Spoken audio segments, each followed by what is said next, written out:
light the fucking light. God damn it.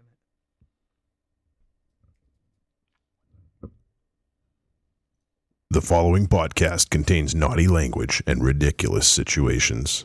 Listener discretion is advised. April 12th and 13th, a celebration that is 25 years in the making. April 12th, live trick-or-treat radio. April 13th, the Deadites, playing some shit that we have not played in a long time, and not even played at the fucking Deadites 93 show, playing some shit that we have not played in a long time, and playing some stuff you've never heard before in the historic Bull Mansion. But live trick-or-treat radio on the 12th, along with Survival of the Film Freaks. That's not all. If you are a fan of me, I would recommend not missing April 12th. If you are a fan of great music, I would put that in your back pocket and come see the Deadites live anyway. But tonight we have a review of a film, and I want to let you guys all know that this film was not directed by who I thought it was. And I felt fucking stupid for saying it was last week. So welcome to Trick or Treat Radio.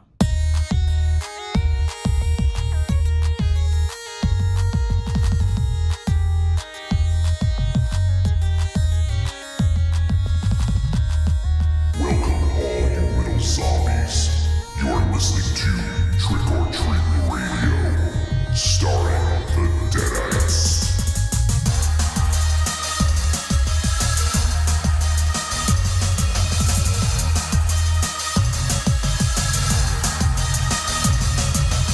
Welcome to episode 343 of Trick or Treat Radio. Trick or Treat Radio is a phantasmagorical spin kick straight through the heart of pop culture, navigated by the Deadites. The Deadites are the world's greatest electroshock band. We destroy monsters, we drink booze, we win championship belts, and we're down. Down a man. Are you sure? We're down a man. Are you positive? Yeah, I'm looking back. Air quotes, man. Well, Either that or else Raven Shadow. that's what you get for not doing a fucking mic test, Aries. Yeah. Do it again. Oh. There. Oh, I may have sat on him. And I would have done one if you asked me to do one. He has a point. You didn't mention Yeah, that. That's you true. never I did. got to ask you for everything. I Yeah. forgot. You didn't God, ask anybody. I sounded like Raven Shadow right there when I said that. Yeah, I that's did. Oh God, that's a stupid seat. Get out of there. quick. Get out of that seat. Hurry. Well, you did not show up for having a hangnail or whatever's happening, so He's fucking sick. not sick enough. What does that mean? Is he gonna live? I don't know. And then not sick enough. He might be dying right now, even as we speak. He might be dead right now, even as we speak. We can hope. It's true. What? No. So, You can hope. So I went through. Speaking of dying, I had to drive through Millbury today. I can't even believe that that's a real fucking place anymore. God. Like, why What don't are you they talking about? There's Why, nothing what's wrong with What's Millbury. wrong There with is Millbury? plenty wrong with Millbury. There's We drove through smells. fucking New Jersey. Yeah, no, that's what it reminded me of actually. No, Like, it's, no, it's not even bad. close, It's no. smelly and awful, and I can't Smelly, believe huh? Aries is from there. Like I think Aries actually didn't live Like specifically, what's wrong with Millbury? in. That the best part of it died with Millbury Amusement Center. That was smelly. Well, because it was next to the sewer treatment plant, which is the only other thing worth being there. Strip clubs. I remember and going. tires I and places remember where- playing at the par 3 golf course there and smelling shit all all day long. Yeah, it was smelly. I used to play NBA Jam and Mortal Kombat like fucking crazy. And there was that cool wrestling game there. But like being on bumper boats in the summer, there Yep. like it was not a pleasurable experience. It was Yep. smelly. Batting cages, Yeah. Yeah. par 3 golf course, which was great. Did we ever go there, MZ? I want to say that we did. Was that still around? I don't think I so. don't think Okay. so, yeah, I don't think so. I don't remember a par 3 course. I remember a putt-putt course, but Yeah. There was a miniature golf course there And there's too. batting cages too, so I think Yeah. on the other Batting side. cages. cages, No, there was a driving par range. 3 golf course I there. don't remember that. I don't Yeah. know. Now I believe it's you. all highway. Right. Wow. Oh, it's a parking lot. Yeah. Yeah, that too. Yeah. That's For one the- thing for you the never buses. want to do there. Mm. Be there long enough to have to park. I think I got 25 years older just going through there today. That's like not a good part of outside Boston. Does Millbury have a library? I would imagine so. No. I think every town has a Yeah, I'm library. pretty sure. Well, I don't know. Not every town. I don't know. I just imagine. Figured they did. That's Shrewsbury has a very nice library Murbury has a library. and yes. two coffee Okay, good. and two coffee shops. Wow, we're off to a great start here, guys. I'm sorry. We don't have Raven Bash Shadow town here. for no reason whatsoever. Bambaleo. Huh? Yeah, I don't know. I don't know. I What, hate Millbury. I always have. okay, don't go through it. I didn't mean to. I got lost. You mean the driver got lost? Right. Yeah. Brando got lost. Yeah. Sorry. You once a zero. I have somebody that drives me around all the time. It means you date me. All right, well, let me get to what we're doing tonight first, so people know. We're going to be discussing the film Megatime Squad, this action comedy, time travel film from New Zealand. So we'll be discussing that in, I don't know, whenever we get to it, probably about an hour or so. We could jump to it right now. We could. It wouldn't hurt anybody's feelings. Why don't we time travel and then go back in time after? I would like to have time traveled to about 2 hours before I watched it. All right. Laying your cards out on the table, I guess. It's true. Yeah. Favorite soundtrack of the year, though. All right.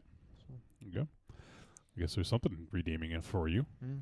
So we're going to talk about that. And then also the question we posed this week. We'll just have probably a very small discussion about it, but some of our favorite time travel movies. Now, I know that's a wide swath, can cover a lot of different films, but it doesn't have to be just horror. I actually don't know. Are there a lot of time travel horror films? There are a few. There are time crimes. Yeah. I mean, not a ton though. No, Waxwork, right? Yeah. Waxwork 2. Time After Time is certainly not a horror film, but I mean, it features To a certain extent, Twilight Zone the movie. Mm-hmm. I don't. You know what's funny is that I don't like. It's two story contrivances I don't like. I don't like time travel movies generally, and I don't like when people go into computers. Like, those are the two, Star Trek story contrivances that I just don't care for. So you're like Tron? Tron's like an outlier. I love time travel movies. I think I've always enjoyed them. Yeah, I don't know. I just think that they don't, I like alternate history movies, right? Because they fucking lay their cards on the table that they're changing things. Like, the whole fucking dancing around and not wanting to change things and, the kind of... There's, we'll talk about it later, but that's an element I liked about this film, actually. So, but I think that, I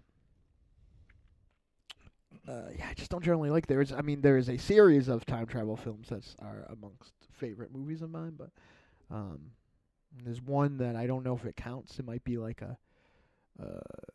another subgenre that might not be a time travel movie, but I'll throw it out there and see what you guys think. But it's not a horror movie either.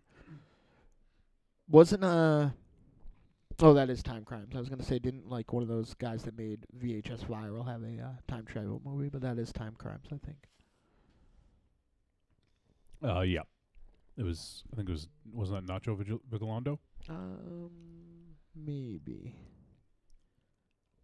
So, all right, well, so that's what's up. If you guys want to send some feedback, there's still some time to do so if you're listening live. Or, you know what, if you're not listening live and you have something you really want to say about anything we discuss on this show or any others, feel free to send us some voice messages or emails. You can send them to podcast@trickortreatradio.com. And, once again, we prefer voicemail, but you know what? Not everyone likes to hear the sound of their own voice, so emails are also fine. Sure. And you read good, so that's one thing that a lot of shows don't have. I read well, too. I feel like you, sometimes listening to people read an email is on one of these things is fucking, ear torture, but you read them very well. Thank you. Ear torture, huh? Yeah, it's like Audible Millbury. Okay. Yeah. I don't particularly. We know where your mind's at. I don't particularly like Grafton either. So. Well, now you got a fight in your hand with us too. Well, that's fine. Whatever. I live close enough to the motherland that it doesn't matter. Grafton's gotten better over the years. All right. So one thing I had been meaning to read this last couple weeks, I kept forgetting, but we got a new 5-star review. Hey. On, let's see, was this Apple Podcasts, and it's from Bearcore. Huh. So I don't know who Bearcore is, but appreciate it. We got a 5-star review. It says Trick or Treat Radio keeps me coming back each week with their dynamic chemistry, insightful thoughts on film, and absolute absurdity. Whether they're discussing what's going on in the world of the Deadites' secret Twilight Society, the latest genre film, or just ragging on Michael Ravenshadow. These guys are the best of the best. You wrote that. I did not. Are you sure? Not only that, but they're amazing dudes who consider their listeners their friends more than just fans, except Monster Zero. Give them a listen and prepare to dive down the rabbit hole head first. There you go. Thank you, Bearcore. We appreciate that. We got that it was like a month ago, and I kept forgetting to read it. That's nice. Because Bearcore. it just Right, he doesn't listen anymore, probably. yeah, we lost him. We lost Bearcore already. Bearcore sounds like if me and Jakey made a pornography film. Or a hardcore band. Hmm. I think that's more apt. And we did. I think I read this one. We did get one from Evil Corny a little over a month ago. Yeah, I did read that. So, and I actually found out about. I don't know. I guess this might be interesting to people who podcast. But there's a website called Chartable.com. As in, like, I created a chart. Top of the pops. Yeah, Chartable.com, and you can basically input. I didn't give them much information. You could give them the login information to your podcast host. I was not prepared I was not going to do that. And they give you even more information, but you can go ahead and take a look, and they'll show you. It's sort of an aggregate. It shows you reviews from all over the world, and the cool thing about that is we actually were never able to see reviews from other parts of the world. We only see the ones from USA. Sure. So we do have some from Canada and Great Britain that we never even saw. Nice. So there's actually a few of them. We got one from CBH, Christian. Yeah. He gave us a nice one. Great film discusser in Yeah. his own right. Absolutely. And a couple other folks who I don't recognize the names, but got some 5-star reviews there from Canada. Thank you, A. Hosers. Yeah. We got one from Great Britain from, I think this is from our boy Andrew. But this was, let's see, it was actually about 6 or 7 months ago. It says, funniest podcast out there. Warning, do not listen whilst operating heavy machinery or doing gym. I'm laughing so hard at the latest episode, I'd have done myself an injury. Without peers, Monster Zero doing a talk in a school. Classic. Not enough stars on here. Keep up the great work, gentlemen. So, thank you very much, Andrew. That was from months ago, but we weren't able to read it. Oh, yeah. Hey, that was another thing. I yeah. saw this a couple weeks ago. I was leafing through. Yep. Stroking our own ego, looking up our website. Not our website, but our podcast online. And I came across this site called owltail.com. And what it does is that they gave us let me see how many. Our top 10 best episodes. Really? What? Yeah. How did I never see this? I have Google Alert set up. Mm-hmm. What is it, MZ? What's the website? Owltail.com. OWLTAIL. Yep. Okay, let me take a look. Go ahead. Well, anyway, they listed our top 10 episodes. I don't know what they're basing it on. Whether it's They don't give a criteria? content, movies that we reviewed, or whatever. I really don't know. Oh, it's most popular. It is so most Owltail is. I think it's just an aggregator. I think it pulls. I actually don't. It's hard to tell, because there's a lot of these sites out there, and iTunes or Apple Podcasts doesn't really give out this information readily. So I don't know how they come up with this, but because I actually don't think that this is accurate. But okay, but yeah, but it might be accurate. I mean, because we don't know what they're basing it on. He just told you.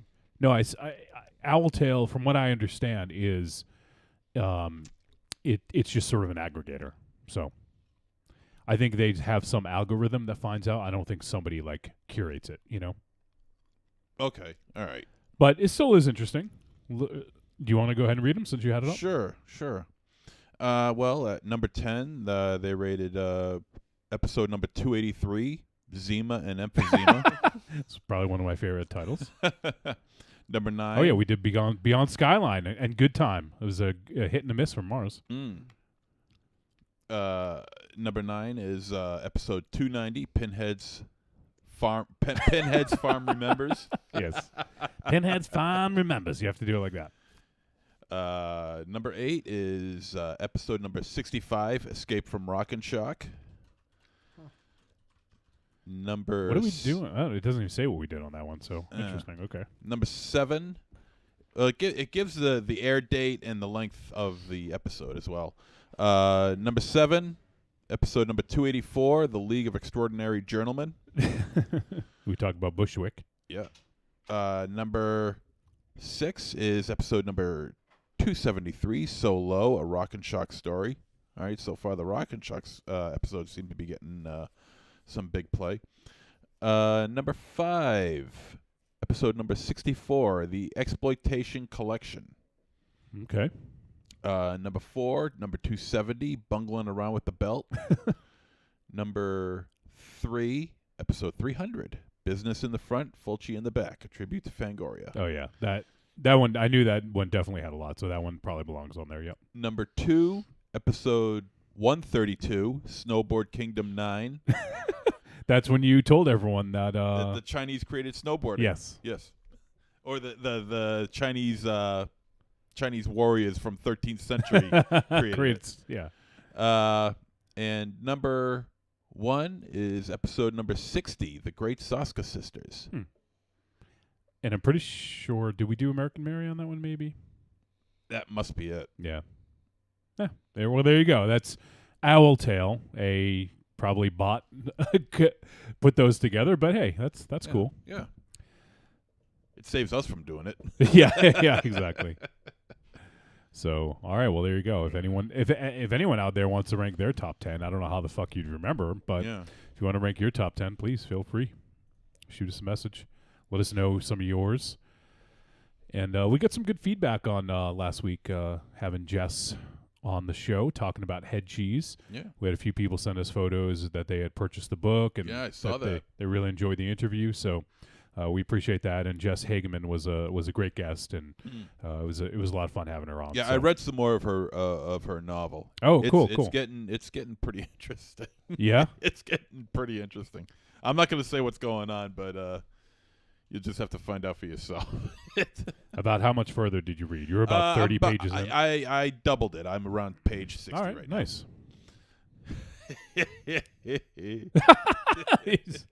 I'm a little nervous. I know. I'm not going to lie to you. What, you think I'm jumping in with both feet on this? I am, but I mean, believe me, I'm treading lightly. It's not the fact that you're laughing; it's the way you're laughing. It's just, I'm a little nervous. I'm planning on reading it. Good. But you'll have a good time. I may want my binky with me when I read it. I don't know. What are we reading? You'll snuggle up with your bottle of whiskey while you're reading it. Well, that's what my binky is. Mars just stepped away. That's why I was asking. And MZ just said he read a little bit more of Head Cheese. Oh, nice. Yeah. Makes me happy. It's interesting. It's a good time right now. I'm enjoying it. Cool. There you go. And actually, I don't know if we're going to get around to doing this, but it's sort of related. But Cinestate had released another flick that I didn't even realize came out. It came out last month. It's the crap. I'm gonna forget. I want to make sure I get it right. So, the Standoff at Sparrow Creek, and it was written and directed by Henry Dunham, and stars James Badge Dale, who we saw in Chippendales Rescue Rangers. Nope. No. Definitely not that one. We saw him in Hold the Dark. He was the policeman in Hold the Dark. Oh, nice. I enjoy him. Yeah, and he was real good in that. So now I'm going to be okay, by the way. Sorry, can we restart the show in about 10 minutes? Oh, you got coffee. I see. Yeah. I've been up for the better part of 6 days and trying to learn how to write. And Gene Jones is also in that. You guys remember him from Kiss. The Sacrament? He was the best part of The Sacrament. He was the cult leader. Oh, yeah. He was great. Oh, yeah. So... yeah, pretty cool. So I don't know if we're going to get a chance to check it out, but if people are fans of Cinestate, and they had, obviously the films they did was Bone Tomahawk and Brawl in Cell Block 99. Yeah. And also coming up next month is Dragged Across Concrete. Nice. So looking forward to that one. We'll definitely do that one for sure. So I guess we'll do some intros, right? We haven't done those in a while, and it's kind of fun to do without Michael Ravechatter here. cuts the time. In fact, let's do it twice. All right. Well, I am Johnny Wolfenstein, the pencil pusher, producer of media for Trick or Treat Radio, the Deadites, and also one of the co-hosts of the newly back Outside Corner Fantasy Baseball podcast. I don't know, Excellent. if any of you guys dig fantasy baseball, if you're into it, check it out. We just dropped a bunch of our position previews. Other people are probably like, what? Sports? What is that bullshit? People need to fucking be accepting of things that they don't necessarily like. It's a big fucking internet. It's people. not for everyone, but it might be for you. Listen, internet. Nobody hates baseball more than I do. But at the end of the day, like, I'm happy that a show exists for people that enjoy fantasy baseball. I understand fantasy baseball more than baseball. So, like, I think that, I'm glad it exists. I don't. And also, the other podcast that I'm on is the Five Hossman Wrestling Podcast with Dynamo Mars. And Dynamo, I guess I'll give you your proper intro. He is the Immortal Gunslinger, singer, lyricist for the Deadites, and also my travel companion this past weekend. Man, it was great. Why don't you tell folks about what we did? Yeah, me and Wolfie have logged a lot of time in the car together. I think it's a testament to our friendship, no matter what you might think. I think it's impressive that you two are both speaking still. It's worth. I that's what I was actually just saying. But whatever, like jokes and timing and all that. Whatever happens, things, Millbury. But I think, seriously, we have probably logged easily. Like we've probably done from from here to Philly, say, many times, and I always enjoy our trips. I always think it's a good time. It's never boring. And this was an interesting one because we normally we didn't have too many dance parties though. No, that's actually usually the norm. Yeah, we normally leave at like a normal time of the day, but are coming back very late at night. And this time we came back during the day, so I didn't die on you. So that's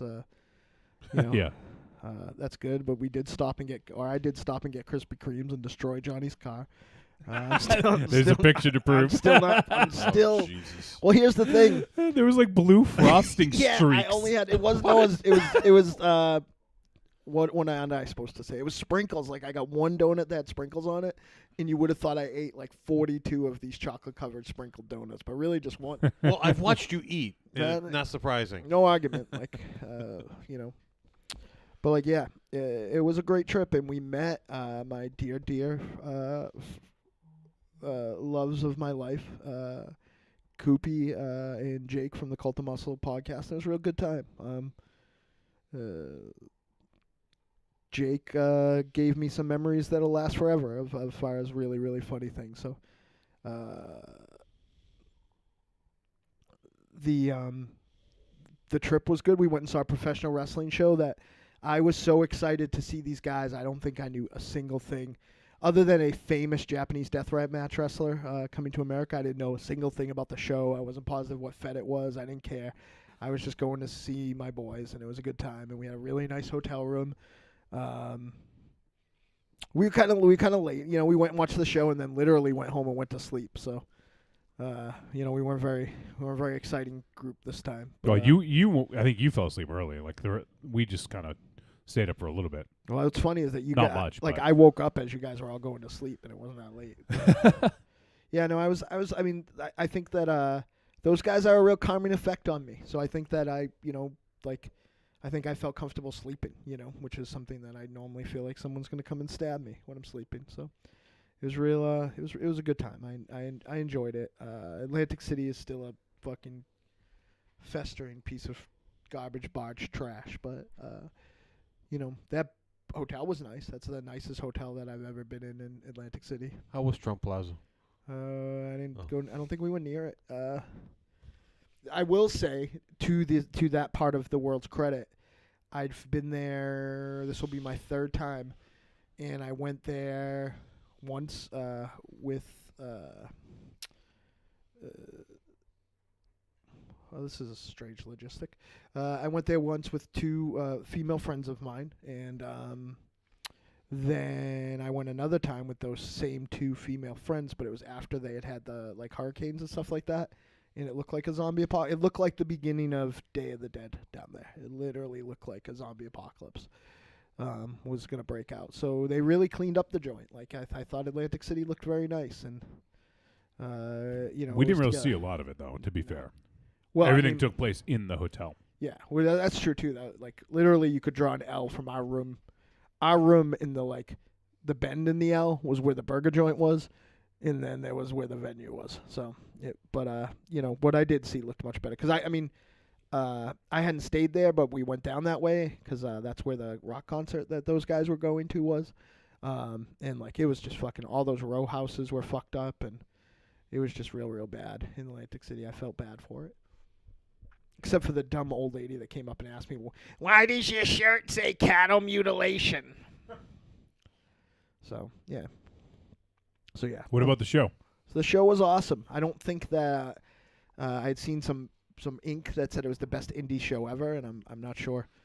Well, I saw his best GCW show ever. Which I don't know. I've only seen one other. MZ, I don't know how much of this Aries has seen, but I know MZ used to watch a lot of death matches with us. Did you watch any Aries? Do you recall? I did watch some, yes. Okay. So it was, I would say, 5/8 like death matches. Yeah, which is crazy. That's Really? the most death matches Yeah, I've it ever seen. was crazy. There was literally broken light tubes and glass flying at Mars and I, and we were in the fourth row. Yeah. There's a picture with like a big piece of light tube in my hand that flew. Yeah, I have the picture. I can try I to show also you got guys hit by a here. fucking cat in the legs, so that was something that you don't see very often in a deathmatch show. Like a live cat? A cat, Yeah. yes. A cat ran by Mars. Oh, okay. It Because wasn't used in the match, was it? well, Yeah, it Teddy was. Hart, It was. Teddy Hart brings him to the ring, and he trains his cats. So I guess they were just like he puts it up on the turnbuckle and stays there.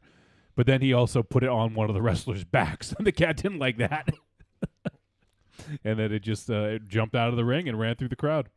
Now, for those of us that only have a passing knowledge of wrestling nowadays, any wrestlers that you could say that people would know? Teddy Hart. Teddy Hart was like kind of an indie darling. He never Yeah. really made it in the WWE. He had a couple of stints, but Yeah, never he had a the couple roster. stints, but he is part of the Hart family, so to speak. Is he a cousin? Is that what it is, Mars? Is he a No, cousin? I think he's Smith's kid. I could be wrong about that, but No. He's not. No, he's not. He's not Davey Boy's kid. No. Smith Hart. Oh, yeah. Okay, so he's a cousin of like the Hart family, I think is what it is. Oh, Smith is a. He would be like not from the. He's not a Stu and Martha kid. Right. Yeah. It's from one of the Yeah. the It's from people the that married I into think that his family. dad's the weird lazy one that. That's the donut streak. What the hell did you do? my Was that the car. seat you were sitting in? Yeah. How'd you get it behind you? I really don't know because there wasn't any on me. I don't know. Oh, no, I'm sure it was all over you. It wasn't. God. I was shocked when I saw that. What were you gonna do? Will Smith's sidekick in the new Aladdin film? Look at all the glass in the ring and on the floor. That was I after hope the main cat event. was okay. Wow. Well, there was no glass then. I hope the cat was okay. Or less glass anyway. Any other names? Not that I'm disregarding. Oh, Joan Kasai. Jun Kasai, but you probably didn't see him because when we were watching death matches, he wasn't really doing much. No, he was like right. Like, he was like he probably was a young boy or something. So really no names that... Not that not that passing fan normal. would know. Yeah, not that normal people yeah. would So probably know. Nick fucking Gage, for better or worse, was there. Is that how do they put that on the marquee? Nick F. Gage. Oh, okay. For those of you who don't know Nick Gage and my esteemed dislike for him, Nick Gage was a mediocre deathmatch wrestler who got famous because he went to jail and got out, and talks about it a lot. MZ, this is a live photo. I know you don't have an iPhone, but if you just press on the screen, watch the little live photo. And Nick, you know why Nick Gage went to jail, Aries? Do I want to know? He that robbed. was a pane of glass. He robbed a bank. Okay. Do you know why he got caught? Because he robbed the bank. What? He didn't wear a mask. Okay. He didn't wear a mask, and someone saw the security footage and went, "Hey, that's Nick Gage." You know when Nick Gage went on the lam Ooh. after robbing a bank? He went to a wrestling match. No, Nick Gage's house Oh. is where he went. That's not a live photo. It's just a Yeah. regular photo. So, You can see the light tube set up on it. yeah. Nice, So, nice. yeah. But Nick Gage talks about his prison stint all the time and murder, death, kill, and gang affiliated, and it's not good. Well, it worked for him. I don't know. It's motivated me to try to get back into the sports rob any entertainment. banks. No. 'Cause I'm not bailing you out. I'm gonna go back to sports entertainment and be a deathmatch hitman. I'm not even gonna wrestle them. I'm just gonna challenge them to word puzzles or. Here's another one. These guys, would you have seen Matt Tremont? He was in CZW, right? No, they wouldn't know Matt Okay. Tremont. But these guys both put what were they in their Syringes. their heads? Syringes in their No heads. good. And Jesus. then headbutt each other. Oh, fuck. It was fucking disgusting. Jesus It's Christ. stupid. It's just so stupid. Were you guys in a tent? What is with the room? Nah, It looked does look like a tent. yeah. There's Teddy Hart's cat on the turnbuckle. Oh. It looks like the old Osaka Pro. I hope the building that cat they was had. okay. It was. Yeah, it was Okay, fine. good. There's right. there's the glass that flew at Mars. Oh, I thought it was a tooth. Oh. Well, hey, maybe it was. No, it was a good time though. We had a good time, and it was whirlwind. We got there, went to dinner with Jakey and Coop from the Five Hossmen. We did miss El Goro, so the Five Yeah. Hossmen weren't together. It was only four. But it was a fun little sort of quick trip, and I feel like I wasn't fun, but I was so content just to be there. Like that, I was just kind of mellow.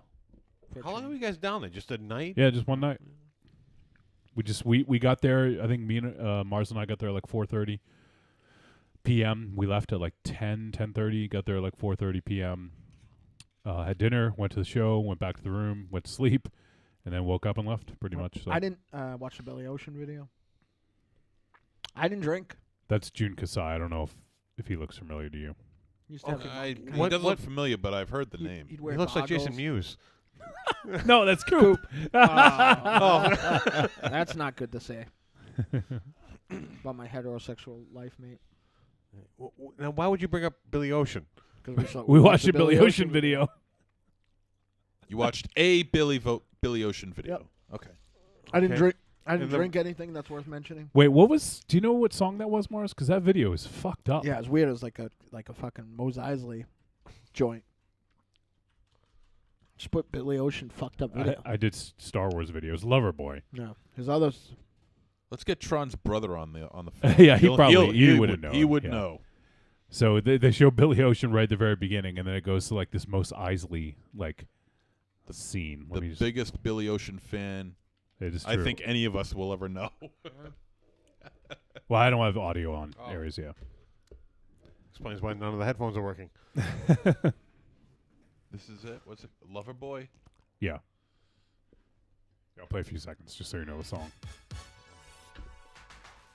I just don't want to get dinged by YouTube. Yeah. Oh yeah, no. It's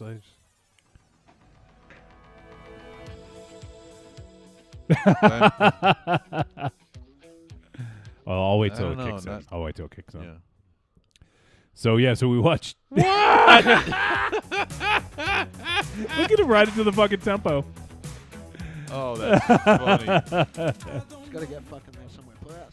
Get out of my dreams and onto my stallion. Oh, this video! If you guys, Oh my god. if you guys want a fucking trip, Billy Ocean Loverboy official video. Now, Search for now it. he turned into a fucking floating Triforce. Jesus, I know. What the hell? I can't believe I hadn't seen this. How old is this song? Well, it's pretty old. Yeah. What do you think? Billy Ocean is still making fucking jams? I don't know. I don't pay attention to him. It just says 80s. It doesn't say. Yeah. Oh, okay. Yeah, you now know I know the this song. song. Yeah, Yeah. yeah. All right. This was the official video for Yeah, that? yeah. Oh my god. It's so fucked Wow. Jesus. up. See, like it looks. It does. And even It's with the like a- eyes, right? Looks like Yeah. straight out of Mos Eisley. It's like a Mos Eisley slash. Oh my god. Oh, it's so creepy. Creepy. Yeah. God damn. Oh, Mars is trying to take a picture. Oh. Let me pull my mic in. Oh, you took Oh. it? Okay. wow, that was the fastest you ever did that. I know. Yeah, I'm not myself tonight. Not you guys. I don't give a fuck what you think. But to the listeners, I'm not myself. I have a hatred and anger bubbling beneath my surface right now. So I'm really trying to contain it, but I'm fucking full of hate. Drunk with hatred. Drunk with someone hatred. more famous. Completely inebriated with I'm hate. fairly inebriated with hate right now. Nothing wrong with drunken hate. It's a reasonable, rational. Oh, MZ, feeling. look who's in the chat room. Hey, babe. Creepy girl. She said, hey, fellas. Hiya, fellas. Hey. We also have, let's see, we got some people cycling in and out. Looks like we got Evil Corny, Marion is hanging out, and X, and Creepy Girl, and some other folks. So, Like Mos Eisley and The Neverending Story. and Nightbreed. Yeah. It's really bizarre. Yeah, you guys got to watch it. Billy Ocean, Loverboy, watch Yeah, it. Nightbreed's a good pull. Yeah. So we had fun. So we did a quick little trip. We went to see GCW. They said it couldn't be done. Which I didn't know what it meant till after, so that was cool. Yeah. Apparently a rival deathmatch, or now a rival, but they GCW didn't exist at the time. A very famous deathmatch federation that I don't have a lot of love for treated him poorly when he was in the United States back, so we vowed he'd never come back. But GameChanger Wrestling runs a good show. They're a class act. It was organized. I have, honestly, as like a production, I'm not the biggest deathmatch guy. I think I would have. I think one of those matches would have been a nice right. Yeah, would have been. Yeah, to, or if those dudes actually had like, not to fucking sound like my fucking tennis racket waving, red blazer wearing spirit animal, but like if one of those guys had a fucking issue that made them fucking put syringes in each other's head and headbutt, if they weren't fucking hugging and kissing at the end of the match, like that they were best friends, like then it would have been better for me. But hey, I'm just old school. But the first 4 matches on this show, A+. Great matches. Great everything you'd want from undercard matches. They did a great big man, little man match. They had a great fucking real competitive, tough indie style wrestling match. I was disappointed that the wrestler that I the only wrestler I knew was going to be there, that I was excited to see did show up.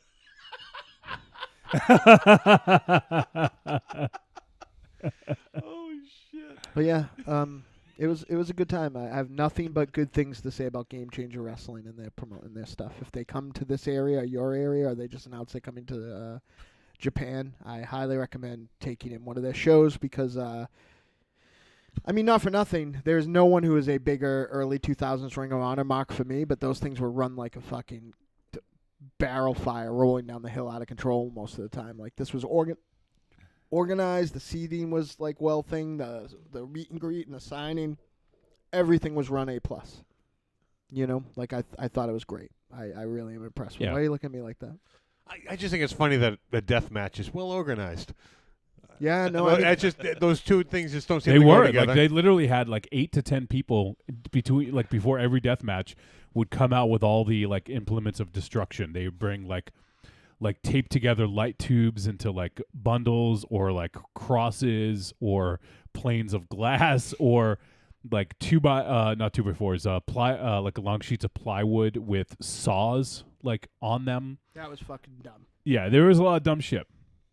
And one guy got cut really, really fucking bad, deep. Like, they took a picture and posted online after, and you could see his insides. It was fucking gross. And he literally ran to the back as soon as it happened because he knew he was fucked. Thankfully, it was at the right at the end of the match, but it was pretty insane. We also saw, you guys probably haven't seen him wrestle, but there's a wrestler named Jungle Boy. Yeah. And he is the Loverboy? No, Jungle Boy. He came out to the fucking song too. It's good. Whoa, whoa, whoa, whoa. And he is the son of Luke Perry. Yeah, he's fucking handsome. He is really handsome too. I would like to be Luke Perry. MZ didn't even know what I said. I would like I heard you. Luke Who's the Perry son to be of my Luke Perry? father-in-law. Yeah, you didn't react. Yeah. What kind of What do you- reaction are you gonna give? And he signed to AEW. No, I heard Luke Perry's kid is a wrestler. I have heard that. And he signed to AEW, huh? Yeah, he's handsome. He's like Yeah, he's 20 fucking years really old or something handsome, crazy. Yeah. Yeah, I could. Luke Perry be a good dad. Well, I Luke think. Perry's still a teenager, I think so. I don't know what he looks like now. He doesn't look like a teenager. No. The age finally caught up with him, huh? I caught up with him 10 years ago. Oh, it did? There's a reason why you don't see him a lot anymore. Probably. And Mars, can you believe that the longest match of the night was G Raver or Mac Tremont? Does that seem crazy? Yeah, no, because I thought that was a really well put together match. It was, but that was the I don't know, all the death matches except for the I didn't like the Nick Gage one because they were out of the ring too much. And I hate that shit. But I thought that that match that Matt Tremont, who I'm a big fan of, and G Raver, who apparently works for Vinyl Figures. Yeah, we saw a fucking weird clandestine deal go down that we didn't know what it was in the parking lot. And basically some guy in a fucking hoodie showed up, and G Raver gave him a box, and he gave G Raver 2 vinyl figures. So it was very strange. They weren't Funkos either. They were rock candy.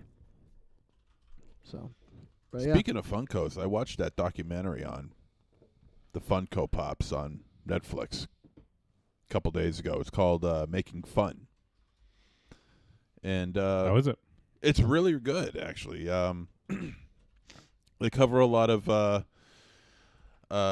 genres. They go from wrestling to horror to TV shows and things like that. They go through the early history of Funko and how the name came about and how they went from bobbleheads to the cult phenomenon of the vinyl pop figures that you see all over the place nowadays. Yeah. So, and it's really, really good. It's really good. Check it out. I highly recommend it. I'm trying to think of the wrestler. I'm trying to think of the wrestler. It's on Netflix. It's on Netflix. Okay. Yeah. It's I'm trying to. Kevin Smith have something narrated? Kevin's. Yeah, he doesn't narrate it, but he is definitely in it. I'm trying to think of I think it's Zack Ryder. Oh yeah. He's a huge toy action. collector. Yeah, Zack Ryder. He's in it. Elvira's in it. I want to say Kirk Hammett is in it as well. Yes, Kirk Hammett is in it. He's a big toy collector. Yeah, Kirk Hammett is in it. Kirk Hammett eggs. Yep. And they do a small thing over at Salem. Really? So yeah. So one of the museums. It was during Kirk Hammett's his toy exhibit. His poster exhibit that he had in Salem a couple years back. And they were showcasing that as well. So definitely check it out. It's definitely worth the 95 minutes. Good times right there. I have something that's good times that I'd like to share real fast, if I may, Wolfie. Do you mind if I finish the intros? No, not at all. Okay. I didn't know we hadn't. I stopped to you to talk about the trip.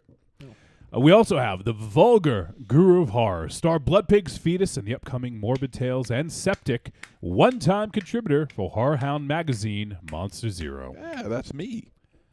Best part of the show, I think. MZ is? Yeah. No. Why are you kissing his ass? Yeah, you really got to raise your standards. First dude. of all, I wouldn't. If I kissed any part of him right now, that would be the last part I would do. Right Second back of all, at you. I'm not saying I like him. I'm not saying I think he's funny. But the reality is, Wolfie is a great producer, but there are great producers in the world. You and I are just normal dudes. There's nothing normal about me. Raven Shadow is a gimmick. Like, there is only one irreplicatable, uncopyable, only one in the whole entire world, Monster Zero. And Thank I think God. I think that's like something that when people have asked me publicly, I think that's something that and no one can deny it. Maybe Aries, he doesn't read the internet. You got something on the tip of your nose. It's a little brown. It's not. I don't know if it's true. It said it's been there all along. I think that he is the. I'm only great, Mars. Jeez. I think I've also said you're a phenomenal producer. You just said you bad great. taste in people. Well, I appreciate But a that. phenomenal producer. I appreciate that. Yes, and there is no bad one taste like in me. people. Look around this table. And believe me, no one's more thrilled that there's only one me than me. And your parents. And my parents. Yeah. And pretty much everyone that I know. Yeah, that's me. And I have one more person to introduce, and it's not the long intro. We also have the triumph riding, stage erecting, whiskey drinking, chief of security, the warrior of nor'easters, America's sweetheart, urban Gandalf, Rick Rubin's stunt double. He drinks and breaks things, Ares, god of war. I think Let's go on. No, nothing. Nothing from you. I think Rick Rubin's stunt double. I saw Rick Rubin's on the WWF thing the other day. That is like not a nice thing to say. I It's didn't like say saying it. I look like Well, Dr. he liked it. It's really not Yeah, he liked an it. like. Rick Rubin could be like, if you took your head and put it on his body, it would look more like Rick Rubin. Have you like really taken a close look at like famous people's stunt doubles? No, I'm sorry. I didn't think so much into the bad joke. Sorry. Here's what I'm gonna do. I'm gonna get a transcript of these intros and analyze them, and I will know.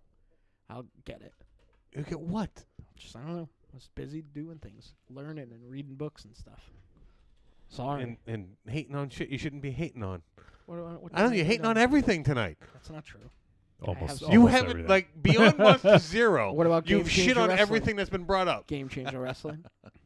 You did shit on it a little bit. How so? Just 'Cause- Nick Gage. That guy's a fucking liar. Though Nick Gage did try to shank a guy, so that was fun. yeah. He tried to shank Shellac. Yeah, Shellac I fucking love. Now that dude's the fucking cat's bejeebies. I hear Nick Gage is moving to Millbury. Nah. Is that true? That would be accurate. If there wasn't, like, Nick Gage is the personification of Millbury. Like, he's, The embodiment. yeah. Nick Gage makes me look like I have the fucking teeth of the year. Murder, death, kill. I'm sorry, guys. I'm in a really bad Murder, death, coop. Yeah. I'm in a really bad mood tonight, so not only do you not have he who will not be named, you also don't have me at my best. And apparently I'm shitting on everything, despite the fact I drove You're the all only one way that here. won't name him. Well, you can. You I drove don't all the way understand here. I rode What the all fuck way. was I doing? I don't know. I was really nervous though. He pulled it Back to the Future. It's yeah. a time travel episode, so he was on the back with a skateboard. I brought something here to tell everyone about that they should go get. Something I really enjoy and something I'm very happy that exists. So, Oh, please do tell something you're not going to shit on. nope. Don't worry. Name one other thing that I shit on. Everything that's been brought up tonight. Not GameChanger Wrestling. Not me and Wolfie's Ride. Not the hotel. That has to be more than half of what I've talked about. Monster Zero let's- is nice too. Yeah. Talk about your CD. Go ahead. It's not my CD. I didn't make it. Jesus Christ. But you know who was involved in making it? Our dear friend, running partner, and former wrestling comrade, Jeremy Page. And this hip hop record, Fred Fruggle, safety guy. is Czarface versus meets Ghostface. Did you say Arseface? No, Czarface. Oh. And it's fucking great. And Jeremy produced parts of it. He's part of this overall hip hop organization, and little Ghostface Killer on here, a little good stuff. It's I really enjoy it so far. It starts with a fucking Macho Man Randy Savage promo, somebody doing a spot on impersonation. So it's real great. I think that I highly recommend getting it. Yeah, I've been meaning to get it because I saw that he posted it. So I'm showing on the live feed for anyone. Obviously, very comic book centric cover here. Czarface meets Ghostface. Silver Age presents. Does it say his name on the back? Yeah, it says he produced a couple of the tracks that I heard from the horse's mouth, but he's part of. If you look in the middle banner in the back, Wolfie, he's part of. It says like an organization, and he's in that organization. I think he's part of the Czarface troop. Yeah, it's a someone we used to do backyard wrestling with. He also did a lot of and played music with a lot too. Yeah. Both our outfits. Oh, esoteric. Yeah. So yeah, I really enjoyed it. I was happy. Yeah, the Czar keys are 7L and Jeremy Page. There you go. Yeah. Went over to our local Newbury Comics, which for those of you who don't know is a great local record shop. So it's pretty cool. They also have that 4K restoration of Maniac that I pick up every day and hold longingly. So. Oh, they have it there? Yeah, it's like $45 million. So. Yeah. Oh, I saw that. Was it the 40th anniversary? I think the 40th anniversary Blu-ray of A Clockwork Orange. They just released a trailer for it. Yeah, I Looks saw fucking that great. today. I saw the trailer today. It looks really good. You know what's crazy about that? That is the only Kubrick movie I have on Blu right now. So it'll be ironic if I end up having two of just that movie. Yeah, the new trailer for it is really edited really Yeah, well. yeah. I think I have a Blu-ray. I think it's of 2001 and a Clockwork Orange. I got 2001 Clockwork Orange, Shining all on blue. Yeah, I have very Barry few. Lyndon I have on DVD. As most people know, I have very few physical media, but I have to own 2001 and Clockwork Orange. Those are two of my Did favorite you get movies. the new 4K res? No. Now I you want and to, though. T-Dog went to go see We saw it in the theater. the IMAX, right? Yep. Is that what it was? Yeah. Okay. Yep. The 50th anniversary. Oh man, what I would have given to see that. Yeah, it was good. I have The Shining on VHS. Someone out there is like, yes. All right, so I guess we can start winding down here. I'm mad at Aries now too. He's the Oh. only one I wasn't mad Did I at. hurt your feelings? No, I just not shitting on everything. You have this like warped reality. Statistically, if you go through everything I spoke about, I only shit on Milbury, A pretty good amount of things, though. Grafton. Okay, not everything you spoke about, but if you grouped what you spoke about, you shit on something in each group. Wow, nobody's perfect, not even me. Nobody's perfect. I'm just closer Nobody's than nerfed. most. That's what I said. Just making sure. Yeah, you're on this. You're like content. I'm gonna have that tattooed across my stomach.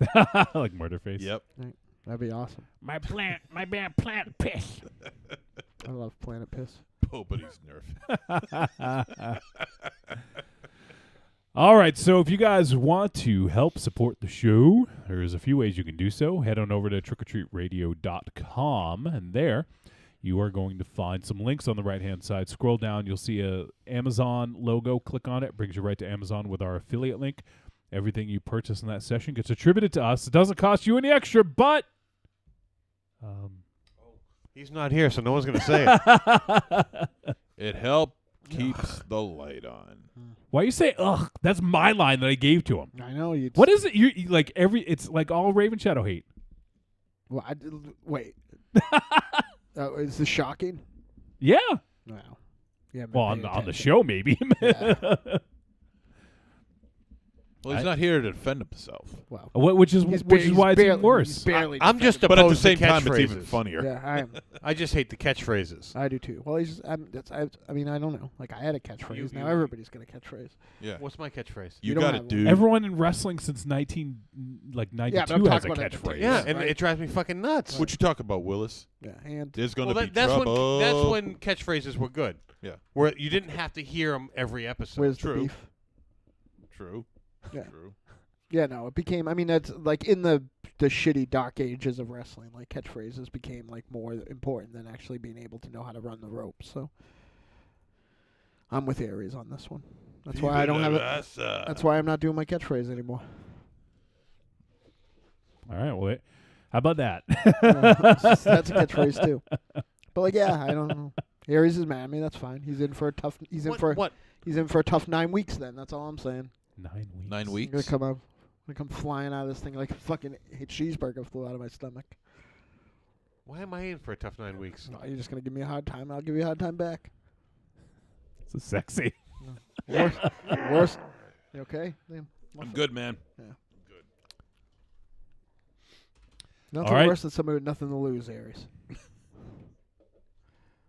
You don't have anything to lose? No. What do I have to lose? I don't know. I lost it all. Your head? Nope. You'd probably be happy about Yeah, it, but I'd be excited about that. You lose your coffee. That'd be bad. He's got that. He goes nowhere without that. It's actually garbage, but I need its life-giving energies. garbage coffee or it's garbage for you? No, I don't care. Well, this is garbage coffee. It's from Dunkin' Donuts. Yeah, whatever. What do you? How What do you kind do take you your, like, How do you Aries? take your coffee? I like actual coffee. Extra large 7 and 7. Glad you fucking Captain Juice find that funny. That's all right. I don't care. Did you experiment to get to the 7 and 7? Yeah. It was a up and down and different. That's the most of those two objects they can fit. They still get They rid of get coffee. fit. I suspect I could get more, but yeah. Well, at No, some I'm just at some thinking- point, it just becomes sugar cream with a splash of coffee. Oh, Ooh. when he's saying 7 and 7, I'm thinking of the drink that's 7 and 7. What is that? Seagram 7 and 7 up. That would be the fucking. Oh, that's what okay, I want yeah. right now. That's what I need. Throw to that get in through with the day. coffee. That'll wake you up. Did you guys see that Chris Hemsworth is going to play Hulk Hogan in a biopic? Yeah, Jesus. he's not racist enough. Full of hate, Wolfie. I'm like, I know you are. I know. You're full of fucking piss and vinegar. man. overflowing with hate right now. I don't. I just don't get it. I don't. I call you out on it. I don't know what I'm talking about it. You say one more thing, and you're like, "Hey, I'm hating everything." I already said that. I don't know. You guys are gonna have to talk to my new representation. Let the hate But flow I'll tell you this, through I got a you, new young finishing move. Jedi. My war on illiteracy. Your war on illiteracy. Yep. And Take what is your that? weapon. My new finishing move Strike me down. is called the Poetry Slam. All right, Goth Chic. Yeah, I'm the goth sheet. Mars is the Goth Chic. That's his. Caffeine. Oh God, don't. Cafe don't number threaten 1. that. Library number 1. Liquor store. Millbury. No, it'd be more like Abercrombie and Fitch. Tui. Yeah, that's not good. Yeah, no, there's nothing to be happy about.